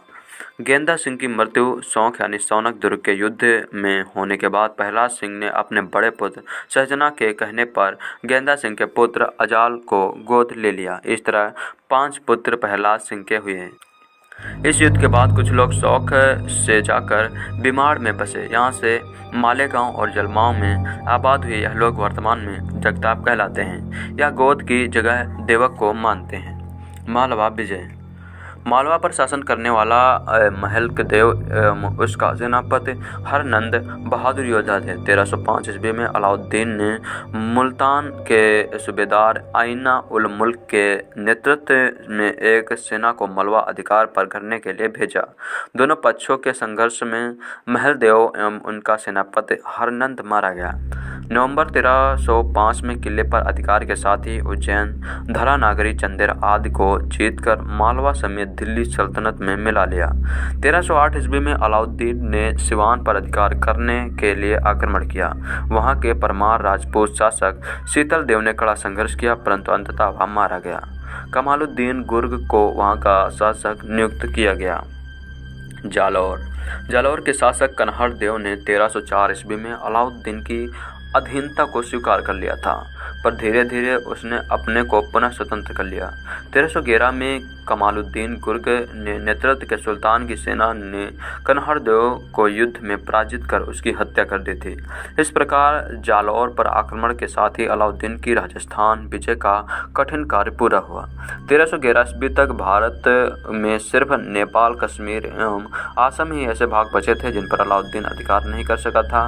उत्तर भारत की विजय के बाद अलाउद्दीन ने दिल्ली भारत की ओर अपना रुख किया। कन्हड़ देव प्रबंध के अनुसार कन्हड़ देव के पुत्र बीरम देव का प्रेम अलाउद्दीन की पुत्री फिरोजा के साथ था, जो इस आक्रमण का मुख्य कारण था। दक्षिण विजय। अलाउद्दीन खिलजी के समकालीन दक्षिण भारत में सिर्फ 3 महत्वपूर्ण शक्तियाँ थीं। देवगिरी यादव के बाद दक्षिण पूर्व तेलंगाना के काकती और द्वार समुद्र के होयसवाल। देवगिरी के यादव दक्षिण पूर्व तेलंगाना के काकती और द्वार समुद्र के होयसल अलाउद्दीन द्वारा दक्षिण भारत के राज्यों को जीतने के उद्देश्य के पीछे धन की चाह एवं विजय की लालसा थी। वह इन राज्यों को अपने अधीन कर वार्षिक कर वसूलना चाहता था। दक्षिण भारत की विजय का मुख्य श्रेय मलिक काफूर को ही जाता है। अलाउद्दीन खिलजी के शासनकाल में दक्षिण में सबसे 1303 ईस्वी में तेलंगाना पर आक्रमण कर दिया। तेलंगाना के शासक प्रताप रुद्रदेव द्वितीय ने अपने एक सोने की मूर्ति बनवाकर और उसके गले में सोने की जंजीर डालकर आत्मसमर्पण हेतु मलिक काफूर के पास भेजा था। इसी अवसर पर प्रताप रुद्रदेव ने मलिक काफूर को संसार प्रसिद्ध कोहिनूर हीरा दिया था। देवगिरी। शासक बनने के बाद अलाउद्दीन द्वारा 1296 ईस्वी में देवगिरी के विरुद्ध किए गए अभियान की सफलता पर वहां के शासक रामचंद्र देव ने प्रति वर्ष एलिसपुर की आय भेजने का वादा किया था, पर रामचंद्र देव के पुत्र शंकर देवानी सिंहासन देव के हस्तक्षेप से वार्षिक कर का भुगतान रोक दिया गया। अतः नायब मलिक कफूर के नेतृत्व में एक सेना को देवगिरी पर धावा बोलने के लिए भेजा गया। रास्ते में राजा कर्ण को युद्ध में परास्त कर कफूर ने उसकी पुत्री देवल बीबी, जो कमला देवी एवं कर्ण की पुत्री थी, को दिल्ली भेज दिया, जहां पर उसका विवाह खिजर खान से कर दिया गया। रास्ते भर लूटपाट करता हुआ कफूर देवगिरी पहुंचा और पहुंचते ही उसने देवगिरी पर आक्रमण कर दिया। भयानक लूटपाट के बाद रामचंद्र देव ने आत्मसमर्पण कर दिया। कफूर अपार धन संपत्ति, ढेर सारे हाथी एवं राजा रामचंद्र देव के साथ वापस दिल्ली आया। रामचंद्र के सुल्तान के समक्ष प्रस्तुत होने पर सुल्तान ने उसके साथ उदारता का व्यवहार करते हुए राय रेहान की उपाधि प्रदान की। उसे सुल्तान ने गुजरात की नवसारी जागीर एवं 1 लाख स्वर्ण टके देकर वापस भेज दिया। कालांतर में राजा रामचंद्र देव अलाउद्दीन का मित्र बन गया। जब मलिक कफूर द्वार समुद्र विजय के लिए जा रहा था तो रामचंद्र देव ने उसकी भरपूर सहायता की थी। तेलंगाना में काकतीय वंश के राजा राज करते थे। तात्की तेलंगाना का शासक प्रताप रुद्रदेव था, जिसकी राजधानी वारंगल थी। नवंबर 1309 में मलिक कफूर तेलंगाना के लिए रवाना हुआ। रास्ते में रामचंद्र देव ने मलिक कफूर की सहायता की। कफूर ने हीरो की खानों के जिले असीरगढ़ यानी मेरागढ़ के मार्ग से तेलंगाना में प्रवेश किया। 1310 ईस्वी में कफूर अपनी सेना के साथ वारंगल पहुंचा। प्रताप रुद्रदेव ने अपनी सोने की मूर्ति बनवाकर गले में एक सोने की जंजीर डालकर आत्मसमर्पण स्वरूप कफूर को साथ भेजता। साथ ही 100 हाथी, 700 घोड़े, अपार धनराशि एवं वार्षिक कर देने के वायदे के साथ अलाउद्दीन खिलजी की अधीनता स्वीकार की। होयसल का शासक वीर बल्लाल द्वितीय था। इसकी राजधानी द्वार समुद्र थी। 1310 ईस्वी में मलिक कफूर ने होयसल के लिए प्रस्थान किया। इस प्रकार 1311 ईस्वी में साधारण युद्ध के पश्चात बल्लाल देव ने आत्मसमर्पण कर अलाउद्दीन की अधीनता ग्रहण कर ली। उसने माबर के अभियान में कफूर की सहायता की थी। सुल्तान अलाउद्दीन ने बल्लाल देव को खिलात एक मुकुट, छत्र एवं 10 लाख टके की थैली भेंट की थी। सुल्तान अलाउद्दीन ने बल्लाल देव को खिलात एक मुकुट, छत्र एवं 10 लाख टके की थैली भेंट की थी। मृत्यु। जलोदर रोग से ग्रासित अलाउद्दीन खिलजी ने अपना अंतिम समय अत्यंत कठिनाइयों में व्यतीत किया और 2 जनवरी 1316 ईस्वी को इसकी मृत्यु हो गई। यह भी कहा जाता है कि अंतिम समय में अलाउद्दीन खिलजी को एक त्वचा रोग कोढ़ हो गया था, जिसके कारण वह बहुत परेशान रहने लगा। अंत में उसके वफादार मलिक कफूर ने अलाउद्दीन के कहने पर ही उसको मुक्ति प्रदान की थी। अलाउद्दीन का मकबरा कुतुब मीनार के परिसर में ही स्थित है। किसी भी फिल्म में 3 किरदार अहम होते हैं, हीरो, हीरोइन और विलन। इस फिल्म के विलन खिलजी हैं, लेकिन क्या 20 साल तक दिल्ली के सुल्तान रहे अलाउद्दीन खिलजी वाकई में विलन थे या इतिहास उनके बारे में कुछ और कहता है? अलीगढ़ मुस्लिम यूनिवर्सिटी में इतिहास विभाग के अध्यक्ष और मध्यकालीन भारत के विशेषज्ञ प्रोफेसर सैयद अली नदीम रजवी कहते हैं, फिल्म पद्मावती में काल्पनिक किरदार महारानी पद्मिनी को किस तरह से दिखाया गया है, इसे लेकर तो सब विरोध कर रहे हैं, लेकिन भंसाली ने असल अन्याय तो अलाउद्दीन खिलजी के साथ किया है।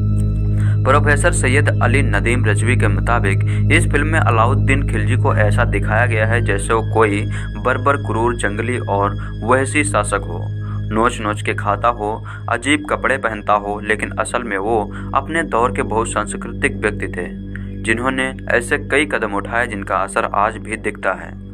रजावी कहते हैं, अलाउद्दीन एक ऐतिहासिक किरदार है। उनके जीवन का पूरा रिकॉर्ड मौजूद है। भारत के सबसे प्रबुद्ध बादशाहों में उनका नाम आता है। दिल्ली पर तुर्कों की हुकूमत की शुरुआत के बाद में खिलजी वंश ने ही हिंदुस्तान के लोगों को भी हुकूमत में शामिल किया। प्रोफेसर रजवी कहते हैं, खिलजी वंश से पहले दिल्ली पर शासन करने वाले सुल्तान, जिनमें इल्तुतमिश, बलबन और रजिया सुल्तान भी शामिल है, अपनी सरकार में स्थानीय लोगों को शामिल नहीं करते थे। सिर्फ तुर्कों को ही अहम ओहदे दिए जाते थे, इसलिए उसे तुर्क शासन कहा जाता था। रजवी की राय में लेकिन अलाउद्दीन खिलजी के दिल्ली का सुल्तान बनने के साथ ही हिंदुस्तानी लोगों को भी शासन में शामिल करने का सिलसिला शुरू हुआ। इसे खिलजी क्रांति भी कहा जाता है। अलाउद्दीन खिलजी के इस काम को आगे बढ़ाया और स्थानीय लोगों को सरकार के हिस्सेदारी दी। अलाउद्दीन खिलजी ने इस काम को आगे बढ़ाया और स्थानीय लोगों को सरकार में हिस्सेदारी दी। अब सिर्फ तुर्क सरकार नहीं थी बल्कि हिंदुस्तानी मूल के लोग भी हुकूमत में शामिल थे। प्रोफेसर रजवी कहते हैं, जिस गंगा जमनी तहजीब के लिए हिंदुस्तान मशहूर है और जिसे बाद में अकबर ने आगे बढ़ाया, उसकी शुरुआत अलाउद्दीन खिलजी ने ही की थी। मूल्य नियंत्रक की अलाउद्दीन खिलजी की नीति को उस दौर का चमत्कार कहा जा सकता है। अलाउद्दीन खिलजी ने बाजार में बिकने वाली सभी चीज़ों के दाम नियंत्रित कर दिए थे। जवाहरलाल नेहरू यूनिवर्सिटी में इतिहास के प्रोफेसर नजफ हैदर कहते हैं, बाजार से संबंधित अलाउद्दीन खिलजी की नीतियाँ बहुत मशहूर हैं। उन्होंने न सिर्फ बाजार को नियंत्रित किया था बल्कि चीज़ों के दाम भी तय कर दिए थे। International journal of applied sciences में प्रकाशित इतिहासकार के लेक्चरर रुचि सोलंकी और बिजनेस एडमिनिस्ट्रेशन के लेक्चरर डॉक्टर मनोज कुमार शर्मा ने के लेख के मुताबिक अलाउद्दीन खिलजी ने अपने दौर में हर चीज़ के दाम तय कर दिए थे। एक उच्च नस्ल का घोड़ा 120 टके में बिकता था, दुधारू भैंस 6 टके में और दुधारू गाय 4 टके में बिकती थी। गेहूं, चावल, ज्वार आदि के दाम भी निश्चित कर दिए गए थे। तय दाम से अधिक पर बेचने पर सख्त कार्रवाई की जाती थी। उस जमाने के इतिहासकार जियाउद्दीन बर्नी के मुताबिक खिलजी ने दिल्ली में बहुखंडी बाजार संरचना स्थापित की थी, जिसमें अलग अलग चीज़ों के लिए अलग अलग बाजार थे। उदाहरण के तौर पर उद्यानों के लिए अलग बाजार था, कपड़े और तेल और घी जैसे महंगे सामानों के लिए अलग बाजार था और मवेशियों का अलग बाजार था। प्रोफेसर हैदर ये भी मानते हैं कि अलाउद्दीन खिलजी के बाजार में मूल्य नियंत्रित करने की एक बड़ी वजह यह भी है कि उनके पास एक बड़ी सेना थी, जिसे महान मुहैया कराने के लिए उन्होंने दाम निश्चित कर दिए थे। काला बाजारी रोकने के लिए खिलजी ने शाही भंडार शुरू किए थे। इनमें बड़ी मात्रा में खाद्यान्न रखे जाते थे और यही से डीलरों को मुहैया कराए जाते थे, ताकि ये सुनिश्चित किया जा सके कि बाजार में किसी चीज़ की कमी ना हो और काला बाजारी ना की जा सके। किसी भी किसान, व्यापारी या डीलर को तय सीमा से अधिक खाद्यान्न रखने की अनुमति नहीं थी और न ही तय दाम से अधिक पर बेचने की अनुमति। खिलजी जमाखोरों के खिलाफ बेहद सख्त कार्रवाई करते थे। सुल्तान ने सिर्फ बाजार में मूल्य ही नियंत्रित नहीं किए थे बल्कि जमाखोरी और सामानों के परिवहन को भी नियंत्रित कर दिया था। बाजार में आने और जाने वाले सामान का पूरा हिसाब रखा जाता था। एक व्यक्ति को कितनी मात्रा में सामान बेचा जा सकता है, ये भी तय कर दिया गया था। प्रोफेसर रजवी कहते हैं कि खिलजी के सबसे बड़े कामों में से एक कृषि सुधार थे जो उन्होंने किए थे। रजवी कहते हैं, शासन में स्थानीय लोगों को जगह देने का अवसर ये हुआ कि नीतियां भी स्थानीय लोगों को ध्यान में रखकर तय की जाने लगी। खिलजी ने दिल्ली सल्तनत के दायरे में आने वाले इलाके की ज़मीनें का सर्वेक्षण करवाकर उन्हें खालिसा व्यवस्था में लिया था। 50% उपज लगान में ली जाती थी। इसके अलावा कोई कर नहीं लिया जाता था। इसके अलावा चराई यानी जानवर चराने और घेरी यानी घर बनाने पर कर लिया जाता था। अलाउद्दीन खिलजी के दौर में सरकार और ग्रामीण के बीच में आने वाले चौधरियों और मुकदमों के अधिकार भी सीमित कर दिए गए थे और उनसे भी कर लिया जाता था। खिलजी ने किसानों और सरकार के बीच से मध्यस्थों को हटा दिया था। कृषि व्यवस्था में सुधार के साथ खिलजी ने ईमानदार प्रशासन सुनिश्चित किया, जिससे गांव सरकार के और करीब आ गए। प्रोफेसर रजवी कहते हैं कि इन कृषि सुधारों में बड़ी भूमिका खिलजी शासन के स्थानीय लोगों की थी, क्योंकि वह जानते थे कि यहाँ खेत खलिहान में कौन सा अनाज बोया जा सकता था और जिसकी उपज कितनी होगी। रजवी कहते हैं, अलाउद्दीन खिलजी वो पहले बादशाह थे जिन्होंने किसानों और मजदूरों की बात की और उन्हें ध्यान में रखकर सुधार किए। अलाउद्दीन खिलजी को भारत की मंगोलों से सुरक्षा करने के लिए भी जाना जाता है। उन्होंने दिल्ली सल्तनत की सीमाओं को सुरक्षित किया था और मंगोलों के हमलों को नाकाम किया था। प्रोफेसर हैदर कहते हैं, भारत पर बाहर से सबसे बड़े हमले मंगोल के हुए हैं। मंगोलों ने मध्य एशियाई और ईरान पर कब्जा कर लिया था और भारत पर वो बार बार आक्रमण कर रहे थे। अलाउद्दीन खिलजी का एक मुख्य योगदान ये है कि उन्होंने लड़ाइयाँ लड़ी और जीती और मंगोलों को दूर रखा। अलाउद्दीन खिलजी ने सीरी का नया शहर विकसित किया और कुतुब महरौली के पुराने शहर की किलेबंदी की। सरहद से लेकर दिल्ली तक सुरक्षा चौकियां बनाई गई ताकि मंगोलों के आक्रमण को रोका जा सके। यही नहीं, उन्होंने पहली बार हर समय मुस्तैद रहने वाली एक बड़ी सेना तैयार की। प्रोफेसर हैदर कहते हैं, खिलजी एक ताकतवर सुल्तान थे। हर बड़े शासक की दो बड़ी चुनौतियां होती हैं। पहला, अपने राज्य की बाहरी आक्रमण से सुरक्षा करना और दूसरा, आंतरिक ताकत को मजबूत करना और उसे बढ़ाना, यानी नए नए राज्यों को अपने शासन में जोड़ना। और एक बार जब साम्राज्य स्थापित हो जाए तो ताकत को बनाए रखना और इस ताकत को प्रशासन के सबसे निचले स्तर तक पहुंचाना। वह कहते हैं पूर्व आधुनिक युग की दो बड़ी चुनौतियां थी और अलाउद्दीन खिलजी इन दोनों में ही कामयाब रहे। उन्होंने न सिर्फ अपनी सल्तनत की सुरक्षा की बल्कि इसे बड़े पैमाने पर भी विस्तार किया। तमाम सुधारों के बावजूद अलाउद्दीन खिलजी को ऐसे सुल्तान के रूप में याद किया जाता है जिन्होंने बड़ी जंगें लड़ी और जीती। प्रोफेसर रजवी कहते हैं जंगों में लोग मारे जाते हैं, खिलजी की जंगों में भी बड़ी तादाद में लोग मारे गए। प्रोफेसर हैदर कहते हैं खिलजी ने कई मंगोल हमले नाकाम किए, हालांकि उन्होंने मंगोल सैनिकों को दिल्ली में रहने भी दिया था और बहुत से आक्रमणकारी मंगोल सैनिक यही के बसिंदे हो गए थे। प्रोफेसर हैदर कहते हैं जब यही रह रहे मंगोल सैनिकों ने बगावत कर दी तो खिलजी ने हारे हुए मंगोल सेना के सैनिकों को कटे हुए सर व ट्रॉफी के तौर पर दिल्ली में प्रदर्शित किए थे। मंगोल ने खौफ पैदा करने के लिए उन्होंने सरों को दीवार में चुनवा दिया था। अलाउद्दीन खिलजी अपने चाचा और ससुर जलालुद्दीन खिलजी के दौर में 1291 में कड़ा प्रांत, जो अब का कड़ा यूपी के कसौबी जिले में है और मनकापुर प्रतापगढ़ जिले में है, के गवर्नर बने थे। बेहद महत्वाकांक्षी खिलजी ने दक्कन प्रांत के यादव राज्य पर हमला कर देवगिरी राजधानी को लूटा था और बेशुमार खजाना हासिल किया था।